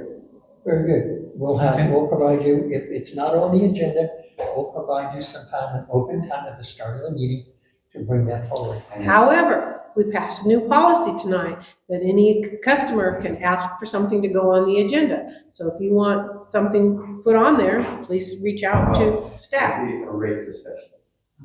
Yeah. That's what, if Yeah. you wanna put it on the agenda. No, well, can you write something and ask? They That's- may be able to answer those questions for you. You may be able to reach out to staff, and they may be able to provide It's you just that that there isn't information. a form or anything, so. Yeah, I had a note, Michael, on the side of my refrigerator, because we had a discussion 2 years ago, and I said, he needs to be on this Prop 218 study the next time we do it. And you didn't fill out any forms. You actually need to be on it, because you have done your homework and your research, and we had that discussion, a couple years ago. So, And what I'm comparing is this water company to the county. That's when I come in, that's what I'll be doing. so, You'll have to look also though at Anderson and Bella Vista and Centerville and the others. well, I have, to me, you can't compare that, so, but this is a discussion we gotta have later. Yeah, that's true. especially looking at Memphis. Yeah. Especially. You'll want to get a form from the staff if you want to be part of the ad hoc committee. Why don't you be part of the ad hoc committee? Well, You- You should. You're welcome Think to about it. apply. Yeah, Absolutely. it just, An application on the back table. See? because I knew you had done your research, and we had talked about Bella Vista, and we had talked about some of the other ones. So I appreciated the conversation that we had in that regards. And so that's why I thought, oh, you would be good, because you see things a little bit differently than maybe, what we've looked at. well, to put it in a nutshell, what I see is what is benefiting Bella Vista. That is hurting us. That's what I see. Their system is different, and Yes. that's why Chad, who works at Bella Vista, will be able to answer some of those questions. Yeah, so, I think you need to be on There's some basic stuff that is in your face and really easy, it wasn't that hard for me to get. So there's two things that we're asking you to do is, one, come and see if they can work on a payment plan that works with your budget. And two, help us fix things. Okay. But And that's your don't forget choice. to check in periodically and see if the state Robert. has, Is the Stikson or?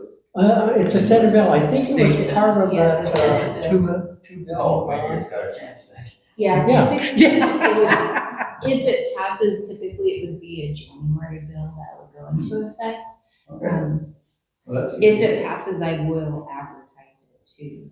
I Yeah, think I there- understand the policy that you can't cut the bill. If the district shall, was somehow negligent, created a water hammer effect that wasn't anticipated because it closed the valve to, Mhm. I don't know much about water hammer. And that was the cause of damage, if that was clear, would the district then be able to pay the bill? If it was, the district created the water hammer effect, or is that against the policy? I would say yes. We had that issue on Lassen, and we've had it on Flowers. May have even had it on, so let me just, But the the staff district, hasn't done that. yeah, Cal Fire yeah, did that over on last. You did shut the water off to Clover Yes, with a valve. yeah. but they Yeah, with have that been leak. trained to do it very slowly. So just what it To says, prevent Robert, and to open it very the slowly. district will exercise reasonable diligence and care to deliver a continuous and sufficient supply of the water. The district shall not be liable for interruption of service or shortage or insufficiency of supply or any loss or damage occasioned thereby. So for the purpose of making repairs or improvements to the system, the district shall have the right to temporarily suspend delivery of water. It doesn't say how do you prove, but, you know, with Lassen, they kind of figured it had to be the hammering that does it. Flowers was having all kinds of problems every other time they would go out there and repair Was it. there a discount or a credit authorized on that incident? No, It was denied then too? yes, Okay, so it's really, it's just by policy, by law, which is what you people create, denial. So we have to change that or work with some way to find some sort of funds that will compensate Right. outside of the district. Yeah, Okay. You know, one thing that might have saved me, I think the system exists. The system exists with the water company for most of the customers, not everyone, but most of the customers. The system reads the usage with something very similar to Wi-Fi. Yeah, we have that. That reads the meters. And so and you might say, well, this is too radical, but hear me out. If the customers had access to what's coming from that signal, we could put alarms, whatever, we could put things in our systems just based on a signal coming from your meter. that's a good point. Is there a system in place to where if a meter reading comes in and it is inflated beyond what is normal for that customer, that we reach out to the customer, hey, it appears your meter reading is high, you should check your plumbing. No, But so see, the, your readings are once a month. What I'm talking about is that signal is always there. It's always there. Those are, it's like like SCADA that you would use for like water treatment and stuff, and it gives you a constant feed of reading things, but it's very expensive. Yes. Well, So- but it's expensive, but it's already paid for. It's in the meter. No, it's not. No, No, no, repeaters We don't and have things that. because we have dips and valleys and trees that block No, the signal. no, here's what I'm saying. We have, each one of us has a meter. correct. Right. The guy can drive by with a truck, Correct. with his laptop, Mhm. and see a signal that's saying how much water we're using. Correct. That signal, he doesn't turn it on. It's always on. Mhm. Okay, so what I'm saying, since that signal is always there, why not let us do it? Because You the would- district doesn't have access to it. It's Yes. Badger. Badger It's does offer. proprietary. It's a company. Yes, they do offer different endpoints that can tell the customer, like, every second, So, but the district doesn't have that. so That's how extra. does that company regulate your laptop access? We pay for They give you access to a server, it, yes. which has all the information of all the No, customers that's on not it. how it's done. Though. The way it's done is he drives by and it comes right from the meter. But That's you have not to pay true. for the service. It's just You like pay having for the internet. service. Internet's there, but you have to pay an internet. And they give you Right. access to that information. But what it is, actually, is like a Bluetooth signal. Correct. So It's what you're all saying regulated. is you're saying is you would just want to tap off off the outgoing signal, correct? I want to look at the signal from my meter. Correct, but you have to factor in how would you pay for the software and licensing. hardware and the licensing and everything. That's That's not what they get to. included. That's like an added bonus that you would have to pay for, and that's more finances. What's it cost us a month for that? For Badger, Yeah, I don't know the exact cost off the top of my I'm head. thinking it's 4,800, I remember. Do we have it in the? It might be in the, Yeah, so But those it's those features reasonable probably cost. can be done, but then that's another added expense. I'd be surprised that, I mean, they aren't saying, you can look at it once a month. you can, Makes no you can difference. manually read your meter any day you want. Yeah, you can go out there and What read I'm it saying anytime. is that signal, it's just like me looking at the meter. It would be, It's always there. it's very expensive for us to read it.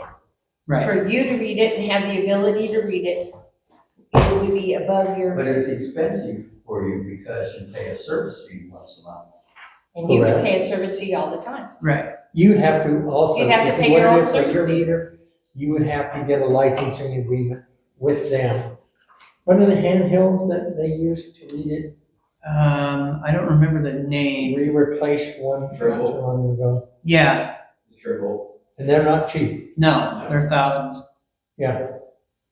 It- And it- there's a limited range the signal will go out. Yes, you can drive by, but. Yeah, they I hold can't be the, two streets over. essentially they hold all the information that you need and that's what you pay for. So I understand what you're saying with it emitting the radio waves and whatnot, and you're saying just tap into it, right? You would have a constant feed. That's smart, but they've already thought of that, so Yeah. that's where they charge you. Yep. Otherwise, anybody could do it, you know, I have a feeling anybody could do probably could. If you do it, don't tell us about it. Yeah. it. They won't be able to. That's what I'm trying to tell you. Mm-hmm. You're renting meters, apparently, that's the way you're looking at it. You're renting meters that radiate a signal, Mm-hmm. and once a month you come by and look at it. Correct. You could look at them as many times as you want. Yes. But then you have to factor in labor and time. We'd be paying staff to do that Yes. more often. So essentially, you could get all that information that you're requesting, but you physically will just have to go out there and check your meter. An hour here, an hour I have a there. feeling that the format is very similar to Bluetooth. It Well, may be, Probably. but it's their technology. Yeah. I'm going off on. Yeah, moving on. All Yes. right. I'm going off. We're gonna need to All right. move on with our agenda. Okay. Sorry about that. No, that's okay. You have a right to ask questions. Mhm. We're up to number 11, I believe. No, we're not. No. We have. So unfortunately, I move that we deny Mr. Shreve's request for some forgiveness on his water bill in accordance with Article 5.1, point B. I second that. All in favor? Aye. Reluctantly. This is 5.1 B. 5.1, point B. Yes, Is it available to me? Should be Yes. online. it's online. We have all of our information. But yeah, come in, they'll make you a Make you copy. a copy. Yeah. Sure. Okay. Okay, so now we're moving to 11. No, we're now on to Zalazar's. Yeah, number Item 11. 11. Oh, okay. Now I'm losing it. getting it at 7 and 8. I'm right this time. Okay, number 11 is an adjustment request for 17648 Warwick Place for Moses and Tiffany Salazar. They're asking for an amount requested for adjustment from 82.44 for 100% of the total bill. Moses and Tiffany Salazar submitted a protest form on September 22nd, 2025, requesting a 100% adjustment to their September 2025 water bill. Their property was affected by the Happy Valley Road water main breaks in September of 2025. The customer stated water service was unavailable on September 1st, 2nd, 3rd, 19th, and 20th. They were forced to, oh, okay. Yeah. Yeah. I think we can speed this up a Gotcha. little bit. Okay. We've dealt with it twice. If someone want to make the statement on the Unfortunately, like the two previous bills, we will have to deny this. And so I make a motion that we deny this request according to Article 5, according to Article 5, 1B. Do I have a second?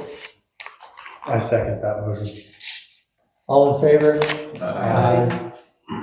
Number 12. Number 12 is another adjustment request for 4944 Luho Drive. This is for John Wallace. He wants the amount requested for adjustment, $1,400 for 50% of his total bill. He submitted a protest form on October 10th, 2025, and is requesting 50% adjustment. He stated that we had a leak that was from the district's faulty equipment, causing his water loss to be so high. And was this over the period of 1 month or multiple months? Multiple. That's what I thought. Was this a vacant piece of property? Yeah, he owned the property, but yes, it was vacant. And I spoke to John, and unfortunately, we put it out for a lien, and so it has to be paid in full, and he's aware of it. So Okay. Well, unfortunately, because it was vacant, he didn't catch it, but he would have seen that there was a problem if he would have watched his bill. well, going off of his payment history, he didn't wasn't very reliable on his payments. So Yeah. And that's why the lien. Yes. Okay. Yeah, the last payment was June 3rd. Prior to that was March, and prior to that was 2024. So periodic payments. I want Yes. to go off topic just for a second. Sure. So if that's the packet, Michael, in there is the rules and regs. If that's tonight's packet, it has the rules and regs in it. That's not. Oh, that's not. No, that's too Oh, Yeah. sorry. Okay, Yeah. sorry. Okay. So moving on. So this most recently was multiple months. And Yes. give us an idea of how many months? It was, as Emily stated, his last payment was in June. He became aware of the issue and made the request on 10/10. Unfortunately, we had already sent the lien out. Yeah. So Yeah, but his usage, it wasn't like a month or something. His usage is in the high hundreds. On a regular basis? For the summer of 2024, he never paid down his bill. His Okay. usage goes down, goes back up in the summer, and never pays his bill. Well, that doesn't sound like it's vacant then. he said, he stated that it had been vacant and then somebody was coming to rent it, so he needed to turn the water on. So now he wanted. Did we deal with this one before? This sounds awfully familiar. He said that he worked here, but. I don't know. We had a similar one about 4 to 6 months ago. So it's not that there was a water leak? He told us multiple stories, but the latest one that he told us was that Faulty. we made a repair and broke his customer side way back when, and he had talked to Shannon or something, and we were going to cover it, is what he said. Yes. So I went out and looked at it, and everything looked fine. He had a piece that was broken, but I don't know if that was something he, Yeah. so. Okay, I make a motion that we deny his request for payment according to Article 5, B, 1B. Article 5(1)(b). I'll second that. All in favor? Aye. Any opposed? I don't understand his. Well, I think there's more to his than. All right, we ready for 13? Yep. All right, item 13, legal services contract. So we reviewed multiple proposals and are recommending the firm that offers strong municipal law expertise and competitive cost. This ensures consistent legal support for contracts, personnel, and Brown Act matters. And we reviewed 3, Alishire and Winder. Best Bet and Kreider and Prentice Long. And due to the rates and their overall expertise, we're recommending Prentice Long. Are they the local company? Yes. And they have the best rates and the best track record. And they Were cover there all other our needs. districts using them? What's that? Other districts using them? I'm not sure if they are, but Is this the people that Emily has worked with Yes. before? And she spoke highly of them? yes. And they have the best rates and the best coverage. I think they did say they worked with, had water.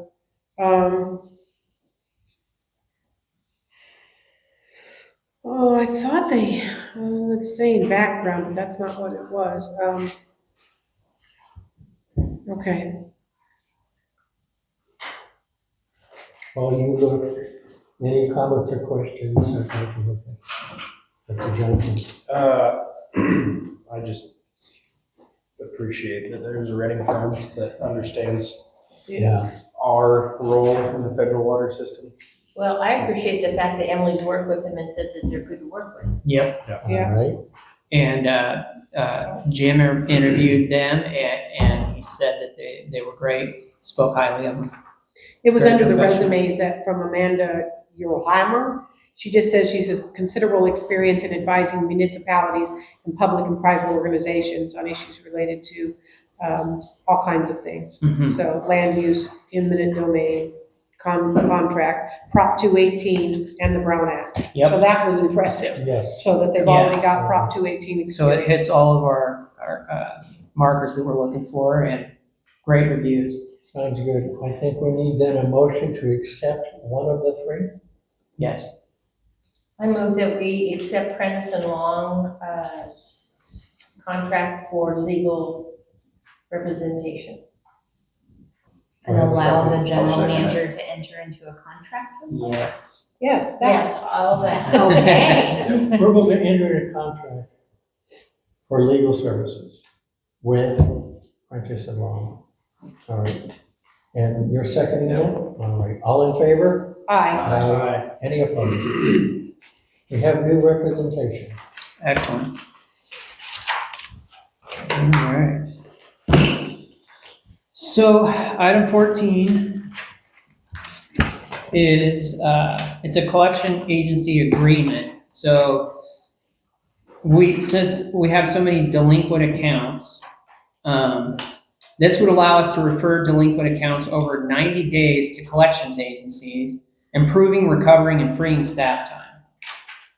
This would reduce admin burden and increase revenue recovery.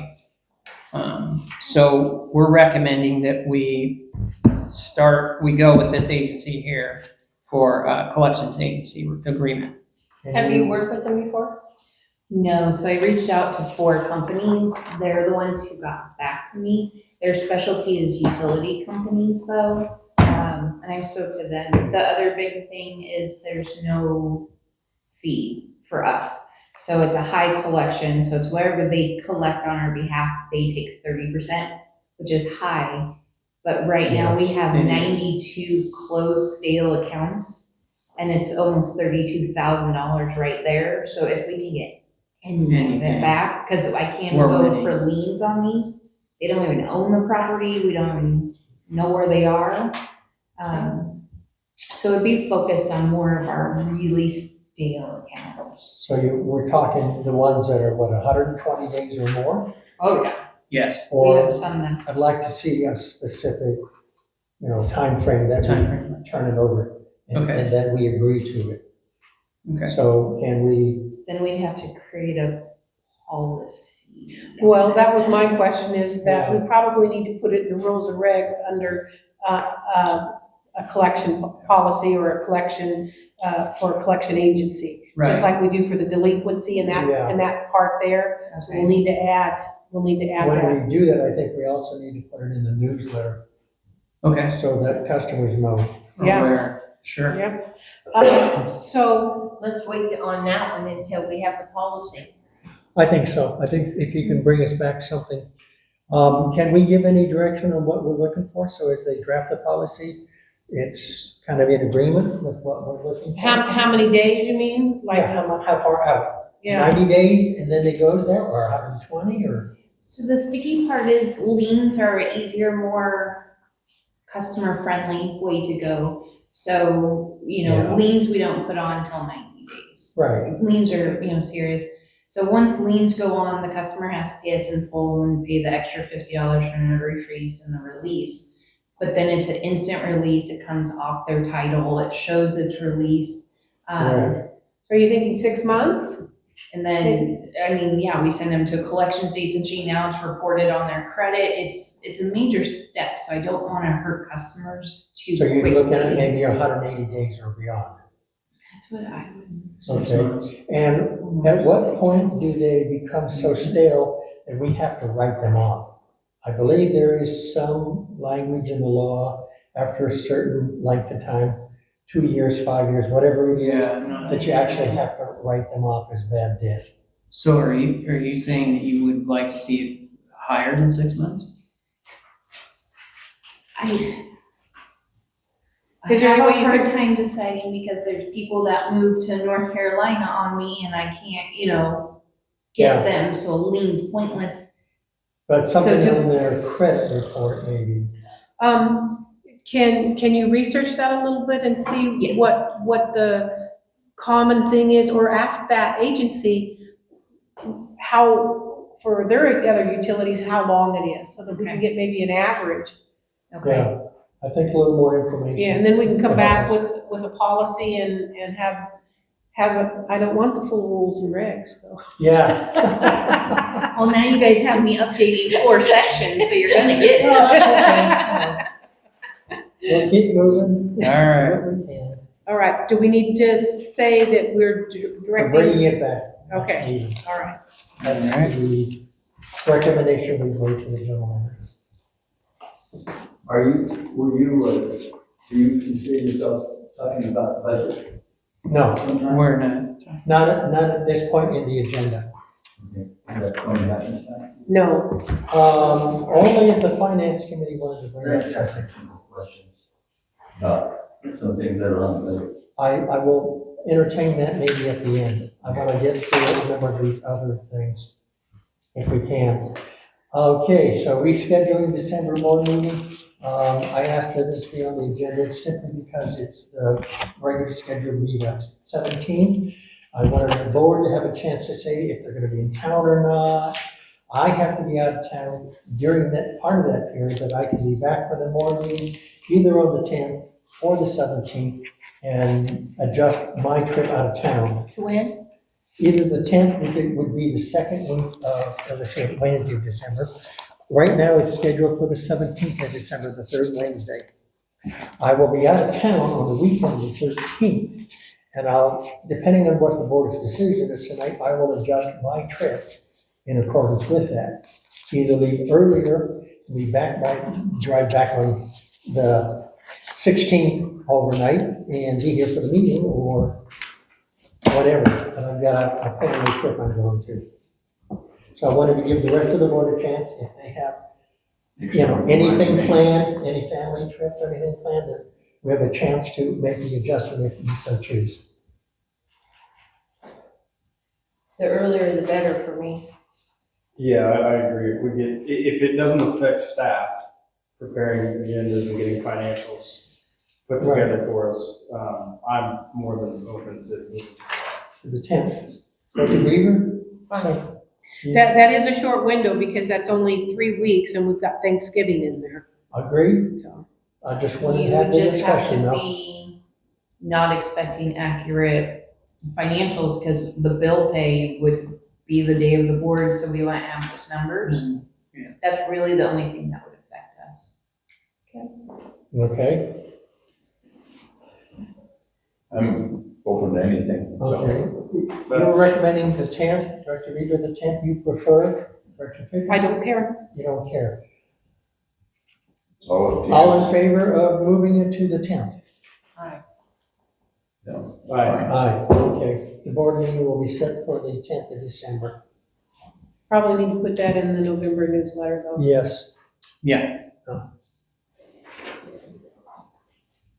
Okay, item 16, Carol's Office Solutions lease. We want to move to a new company to save money and get better service. So we're proposing moving to Carol's Office Solutions. Is that the copier? Correct. Yes. Okay, yeah, I'm not a fan of the current lease with, No, and he did come out. I've had a couple meetings with him and phone conversations. Our 5-year lease is up in November. We would be required to do another 5-year lease, required to get an upgraded machine because they cover maintenance. And on top of our bill, that's about 3 times what they quoted us each month. It would go up another $70 to $100 because the machine's better. yes. But it's still the lowest model we can get, but it's better. So I've worked with Carol's, at all the government before. They're local, they're cheaper. Anybody have any questions? No, the one thing that, just to let the board know, we talked this morning at our meeting, was she's gonna look and see what kind of answering machines they have to see if we could get a good answering machine so that we would. Versus the service. Yeah. Yes. Okay, and as long as there's some way for that machine to call the on-call person, then yeah, I agree.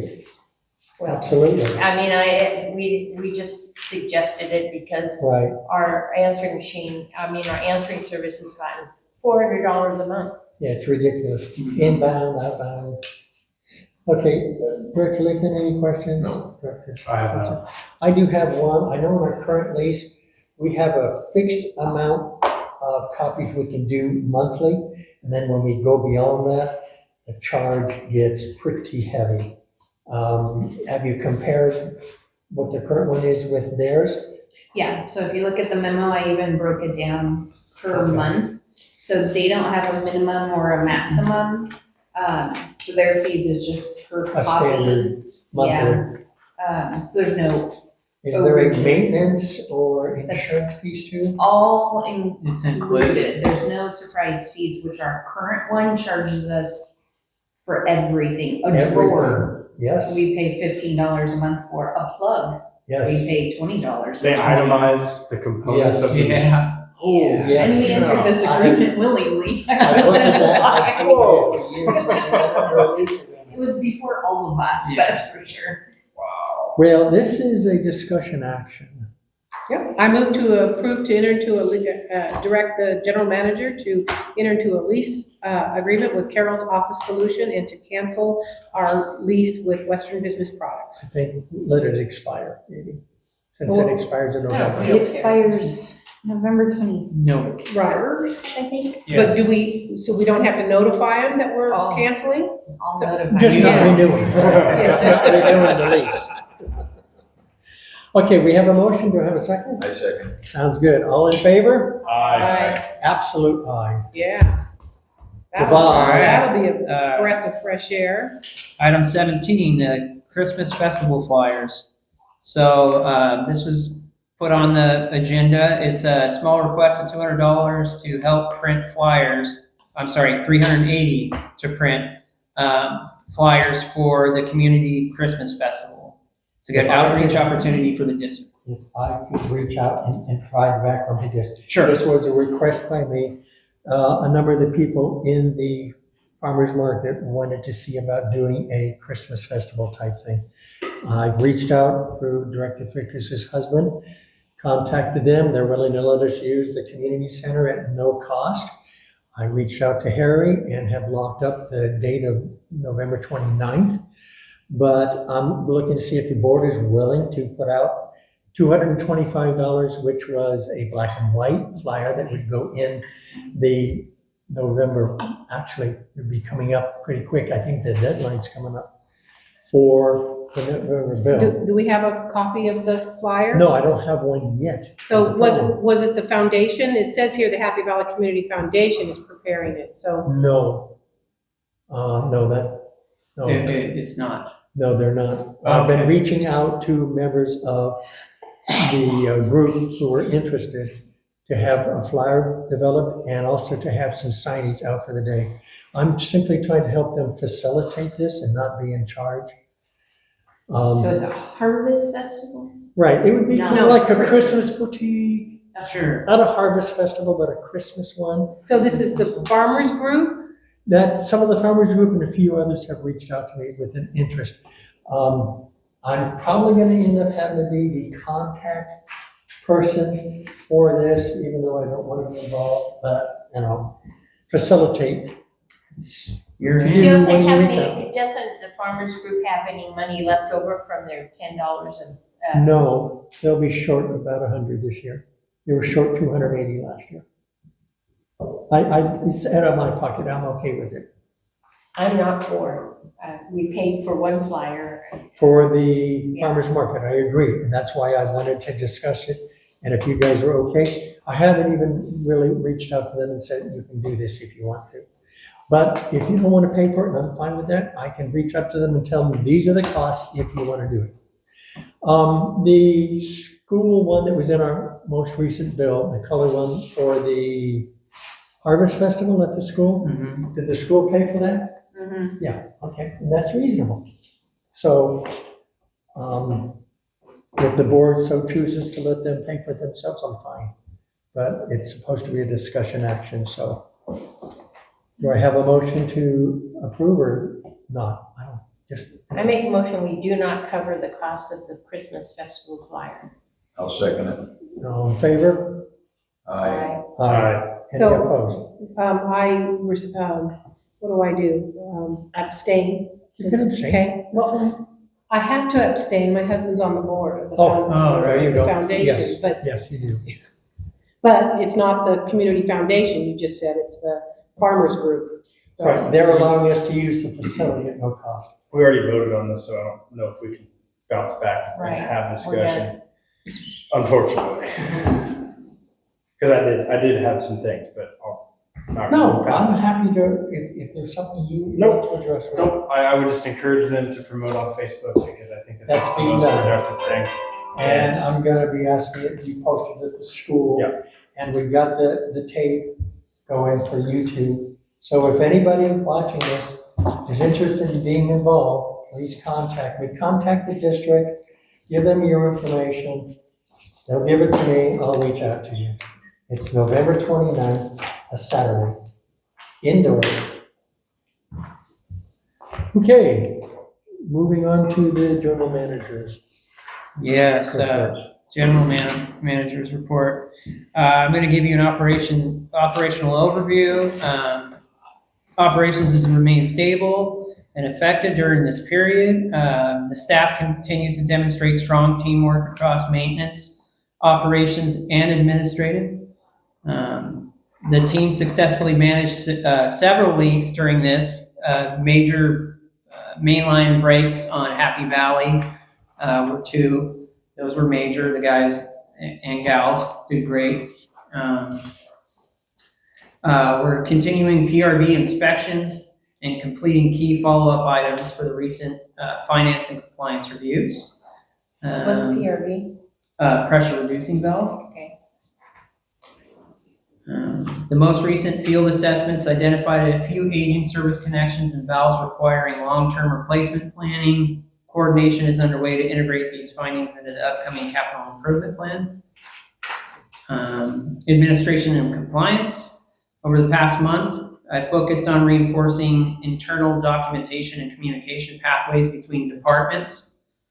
Workflows for reporting, verification, and interdepartmental sign-offs are being streamlined to reduce redundancy and strengthen accountability.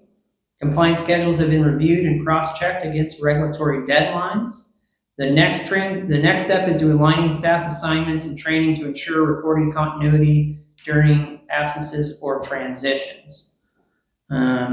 Preliminary work has also begun on our cross-connection control plan required by the Water Board, ensuring alignment with HydroCorp is who we're using for our cross-control connection plan.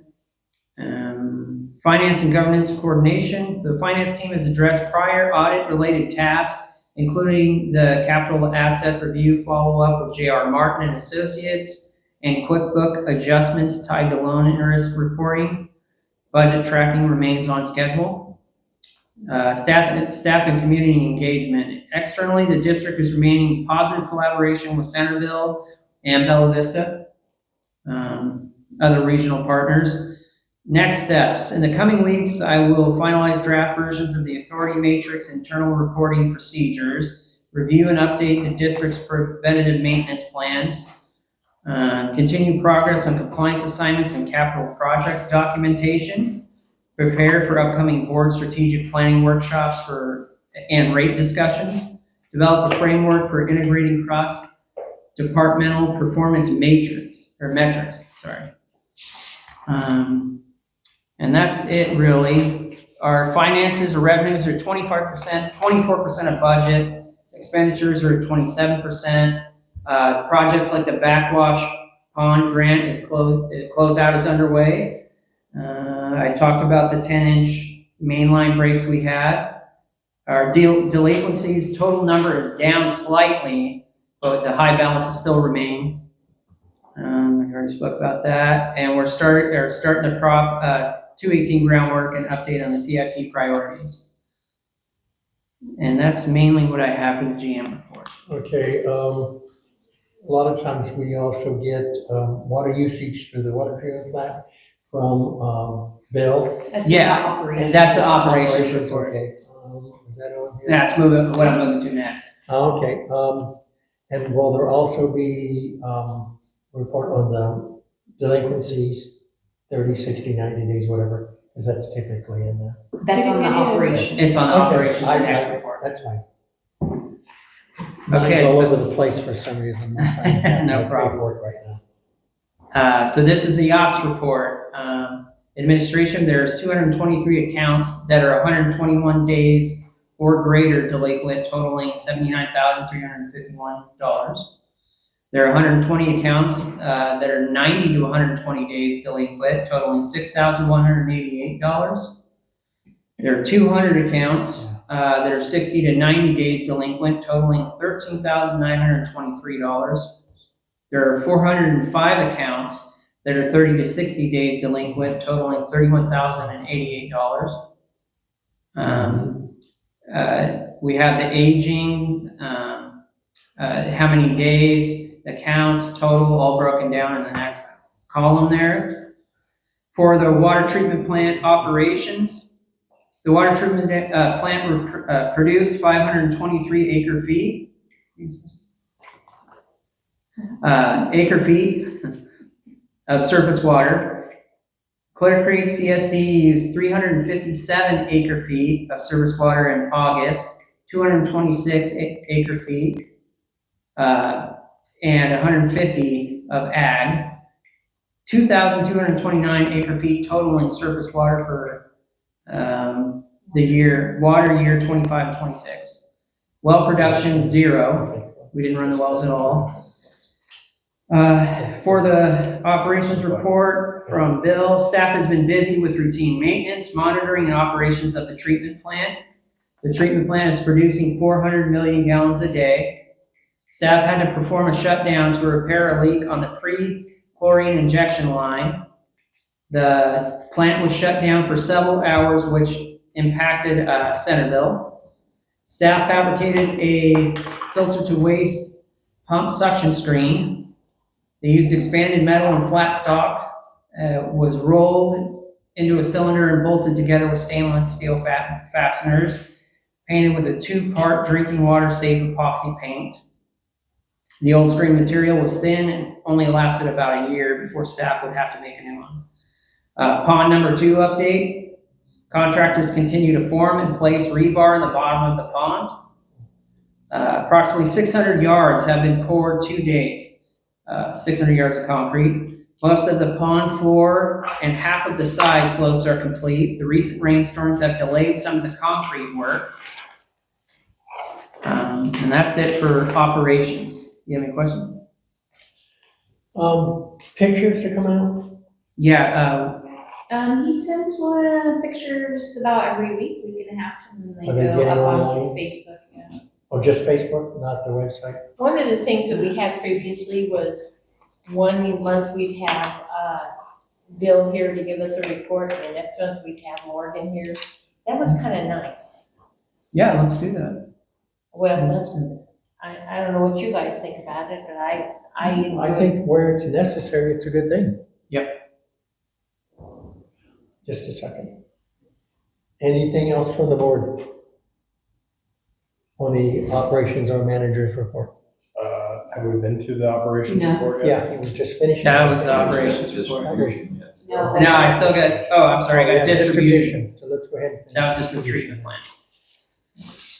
So distribution operations, shut-offs, we've issued a total of 44 door hangers notices during this week. Of those, only 10 resulted in actual service shut-offs.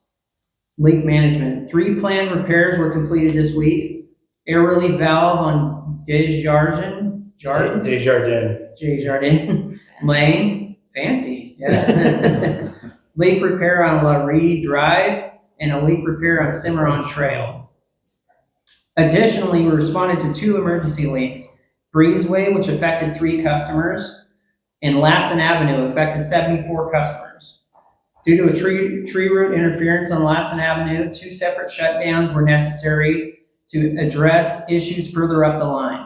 We have also received a quote for asphalt patching in areas impacted by previous leak repairs.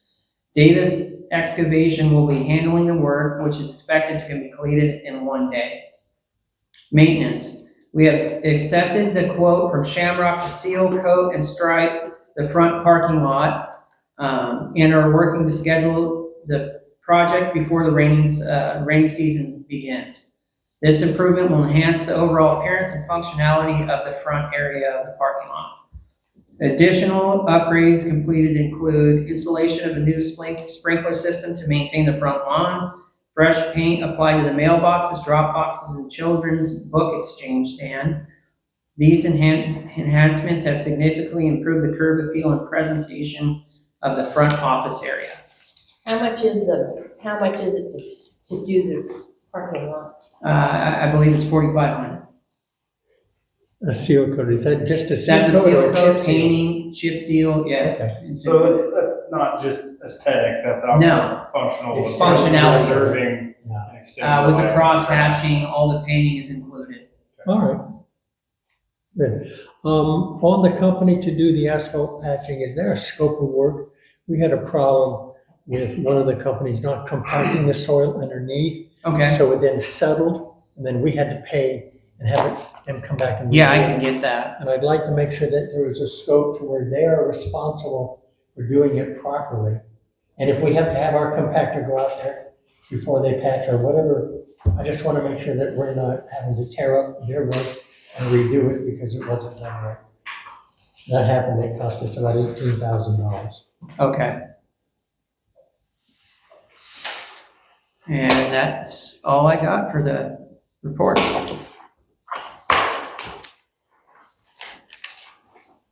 Under the financials, where are we on the reimbursements? If I remember looking at things, we are about $1.4 million on the RCAC loan that we're having to pay monthly on, the interest. Yes. And I believe I asked you last month about Jim telling us that there had been a reimbursement outstanding since last December. And I'm wondering if there's an update on that one. And if there's an indication from the state we're getting some of this 1.4 million anytime soon. Yeah, I spoke with RCAC today, and I don't have an update on that specifically. We're trying to get our, if you remember correctly, Jim was talking about our SAFER being on the scale and being reimbursed. Yeah. So I spoke with them today. I told them that our household median income was labeled as 74,000. In reality, it was 35, so they're working on getting that done.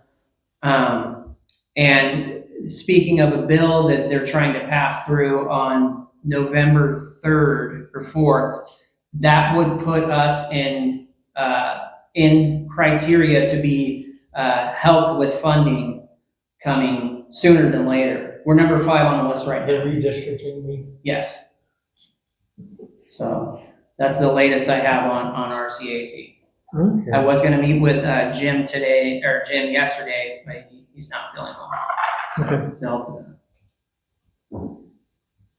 Anybody, anything else on any of those reports? You had a question, sir? Yeah, this has to do with the filter plant. Mm-hmm. There's a thing on our bill every month to pay, back for the filter plant, okay? I'm noticing that it's on the budget area, it's, 230,000 for, 2025. It's one of the biggest items on the whole budget. My question is, the payment that we pay, is that, paying interest or what? Yes, it is. I can answer that easily. We have it in a restricted reserve account. The state requires that. We have 1 year's worth of payments set aside, and we have that in, I believe, a CD that earns interest. And the last I looked, the balance in that account was approximately $275,000. Yes. And once we pay off, and I think the annual is about $210,000, the payment. 230 actually this year. Okay. But my question is, how much, is there a, principal involved? Yes, we had 2 loans to rebuild the water treatment plant. And they took effect, I believe, in 1997, 30-year loans, so they're coming up in a little more than a year. And then, based on information that Director Figgis and I were looking at earlier before the meeting started, the bulk of the larger loan, which was over $2 million, will be paid off, what do you think, 6-8 months earlier than the other, maybe a year earlier? Well, And the smaller one, which was about 400,000 plus. So it's like a house mortgage and we're paying. Pretty much. Amortized. Amortized, yes, And so. at 1.7% interest on Okay. 1.7. So right now, since we're almost at the end of the thing, we're paying almost all on the principal, is that? Yeah, And almost Yeah. nothing on. yes, and there is an amortization schedule out. And, yeah, we're in good shape there. Okay. My understanding Plant's is, not in good shape. that when we get down to the 1-year anniversary with 1 year left, that the state will probably ask us for that restricted reserve account to pay it off. Okay, but then the extra money in there is ours. And we'll discuss how we put that into, reserves or whatever is needs for the district. But then it'll also come off the bill. Because of the time differences by a few months, we'll probably reduce the majority of it and keep enough in to pay off the smaller amount until it's paid in full. on the district website, if you wanted to pull up the financial or the audits, and it is under reports or somewhere, but it has both of the loans in there and the amortization for both of them. The 38-cent one and the 755. Okay, but, that's interesting because I noticed that there are quite a few other loans that I wasn't even aware of. Like there's a loan for that recycle backwash, That's 38 That's cents the on your bill. 38-cent one. and then there's, state loan repayment, loan. Correct, $1. And then WINAP is actually a loan. Actually, it was part of the Central Valley project. Each water district had a share to reimburse the state for the whole Central Valley project, all the piping, the dams, whatnot. Our share was, if I remember correctly, about $847,000. We were given a time frame to pay it off to secure in perpetuity on a normal water year the 15,300 acre feet of water through the Bureau of Reclamation. A prior manager and the help of a prior board member, we were able to pay that off in full, but we used operational capital. So there'll be a number of years that $1.88 will stay on the bill to recoup that money to go back into the general And fund. all that's in What Beverly, you said, I'm not sure that's. in Well, the- yeah, these are old ones, Michael, so this is like 2017, 2018, 2019, because I was doing some research. There is 23 and 24 on there, and I think, on, at the website, what you said. yeah. And Well, these are the audits, I don't think we have the recent audits on there, some so, sort of a PDF file. yeah. The other loan is through RCAC, not grant related, but it's the dump truck and whatnot. And we're down to, what, 23 months or something on that one? Or to less. pay it off. Mhm. It's at 5% interest. Wow. Yeah, Right? exactly. Well, it does help. Okay, any other question by anybody? No. Then let's go on to standing committee reports. Agriculture. Yeah, we had a committee meeting, I think Wednesday, September 24th, that was attended by basically the committee and Dale and Caitlin. But we had a discussion about pasture grass production for the Happy Valley area. And I really enjoyed it I personally. thought it was good. Hey, I had a good time. Good, yeah. Who knew that pasture grass production could be so exciting? Right. I got to watch it grow. Yeah, that's, we did. We flat talked about it. But I need to get a copy of this to Dale because it did not make it into the minutes.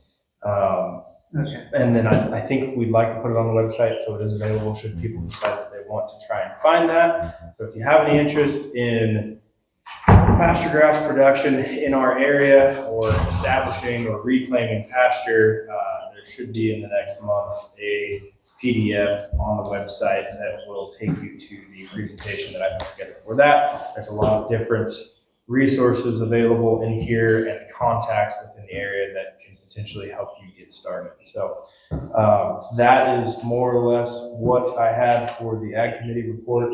Other than that, I'd like to say that we do have one more farmers market.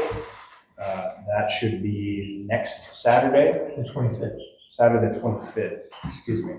Yeah, we just had one. Sorry, not this coming Saturday, it was next Saturday. Anyway, Saturday the 25th at Bonnie's Burgers from 8 to 11.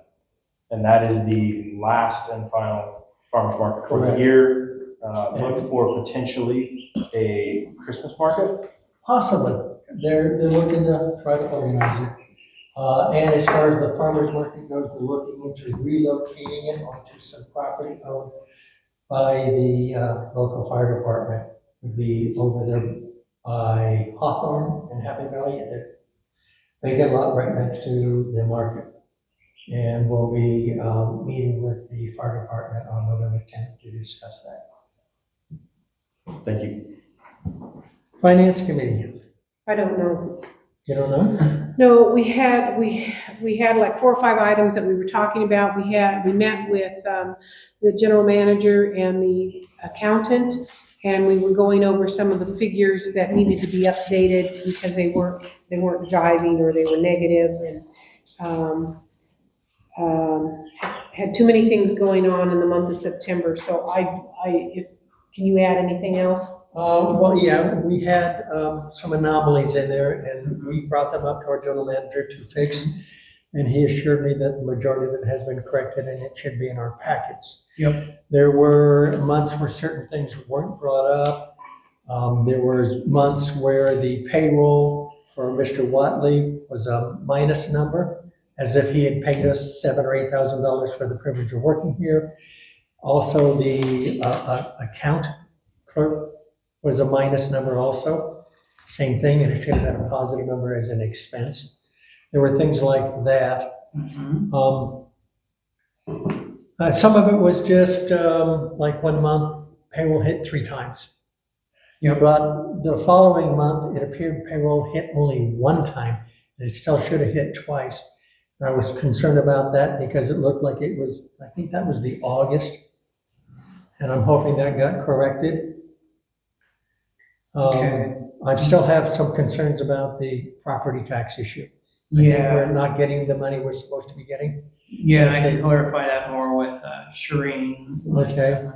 One thing I would like to bring up for a possible discussion at our next finance committee meeting or for the board would be having signed payables. I noticed that last month we had over $8,000 in interest to RCAC for the backwash pond. And this time it was over $10,000. And I know we're not there yet, but I think we should consider making an adjustment to the reserve policy to where when we are in that position, that we make payments out of some of the reserves to the contractors. And then when the state reimburses us, we put the money right back into that reserve. That we don't, that it is designed for the reserve policy, for whichever it is, whether it be operations or emergency or whatever. When we are fiscally sound enough to do that, instead of having to go through RCAC.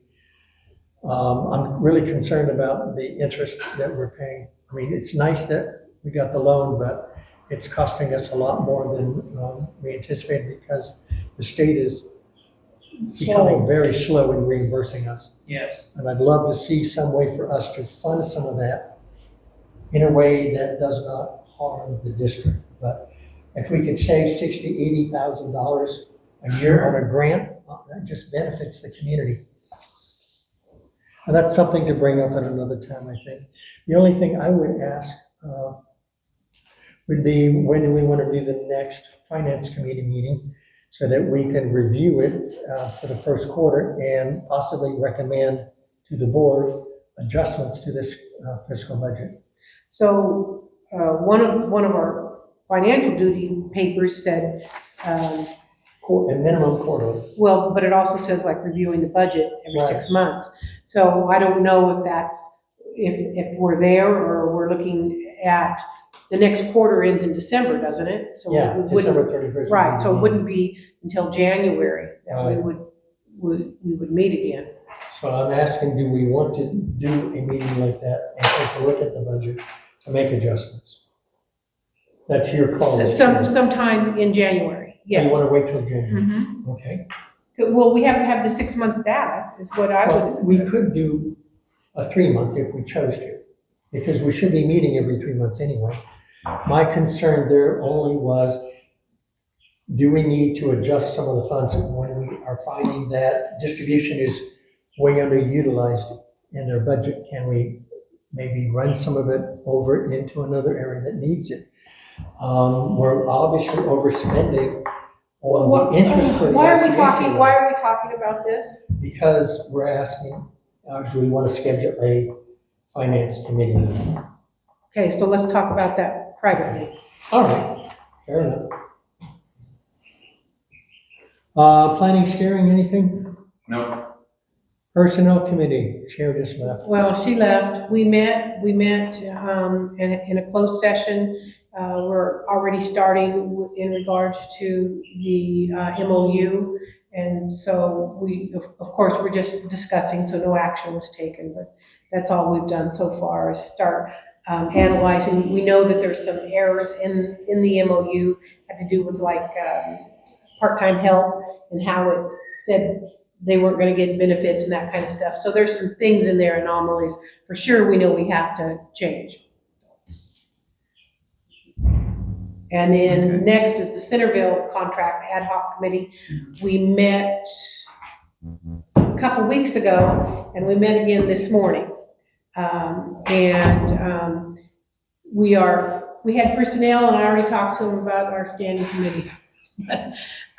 So as far as with the ad hoc, we're meeting November 3rd with Centerville, and that'll be here as another ad hoc.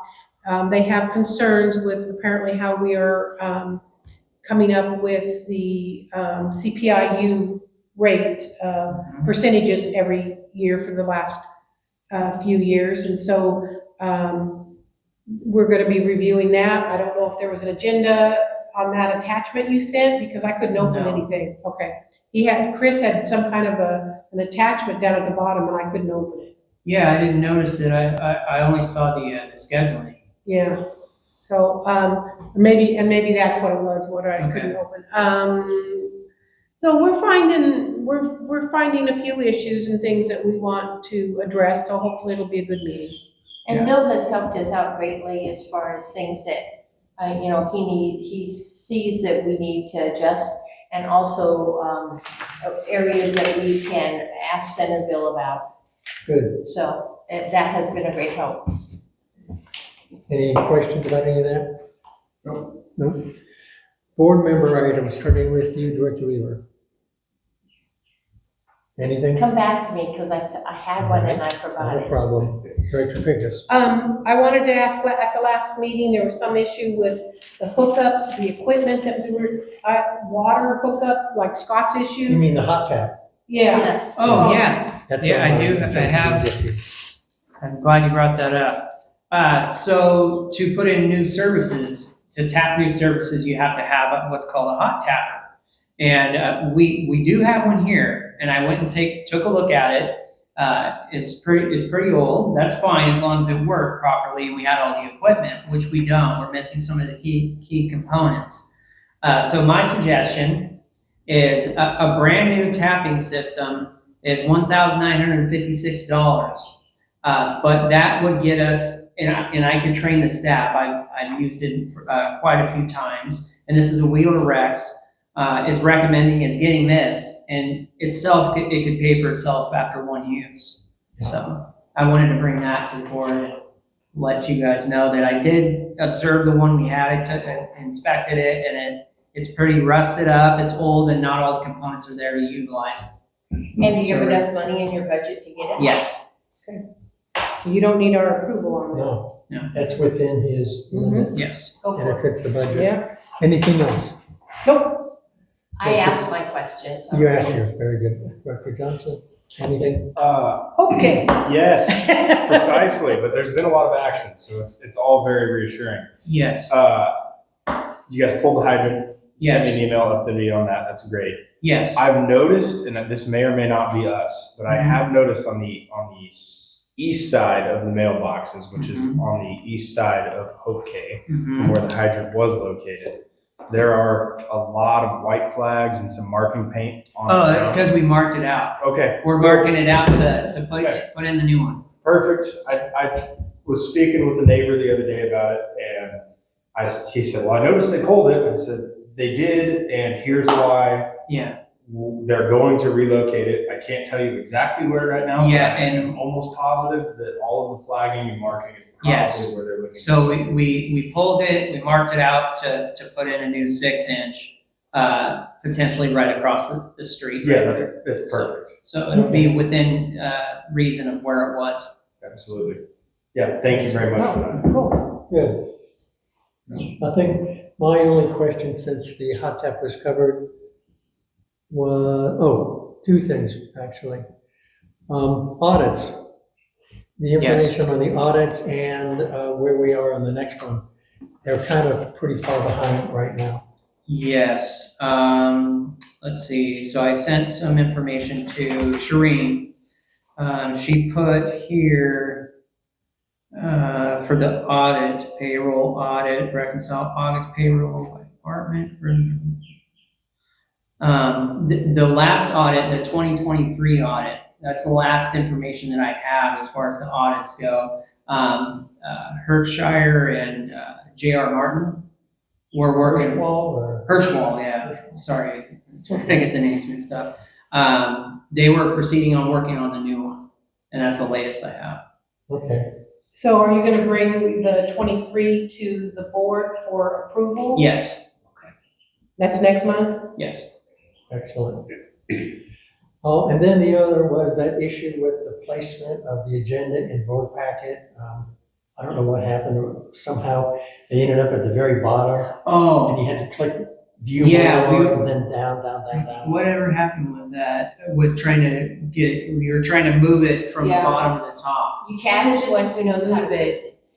No, it's been updated since Chad worked here. So you can't actually just move it or put it in placement. So I deleted it, tried to rename it, tried to re-put it. And it's actually every page. It's not just agenda section. Every page is now trying to put everything at the bottom. Oh, wow. So I just have to call rural impact and Yeah. Yeah, see if there was an update. Did I click something that changed the setting? It was a hunt.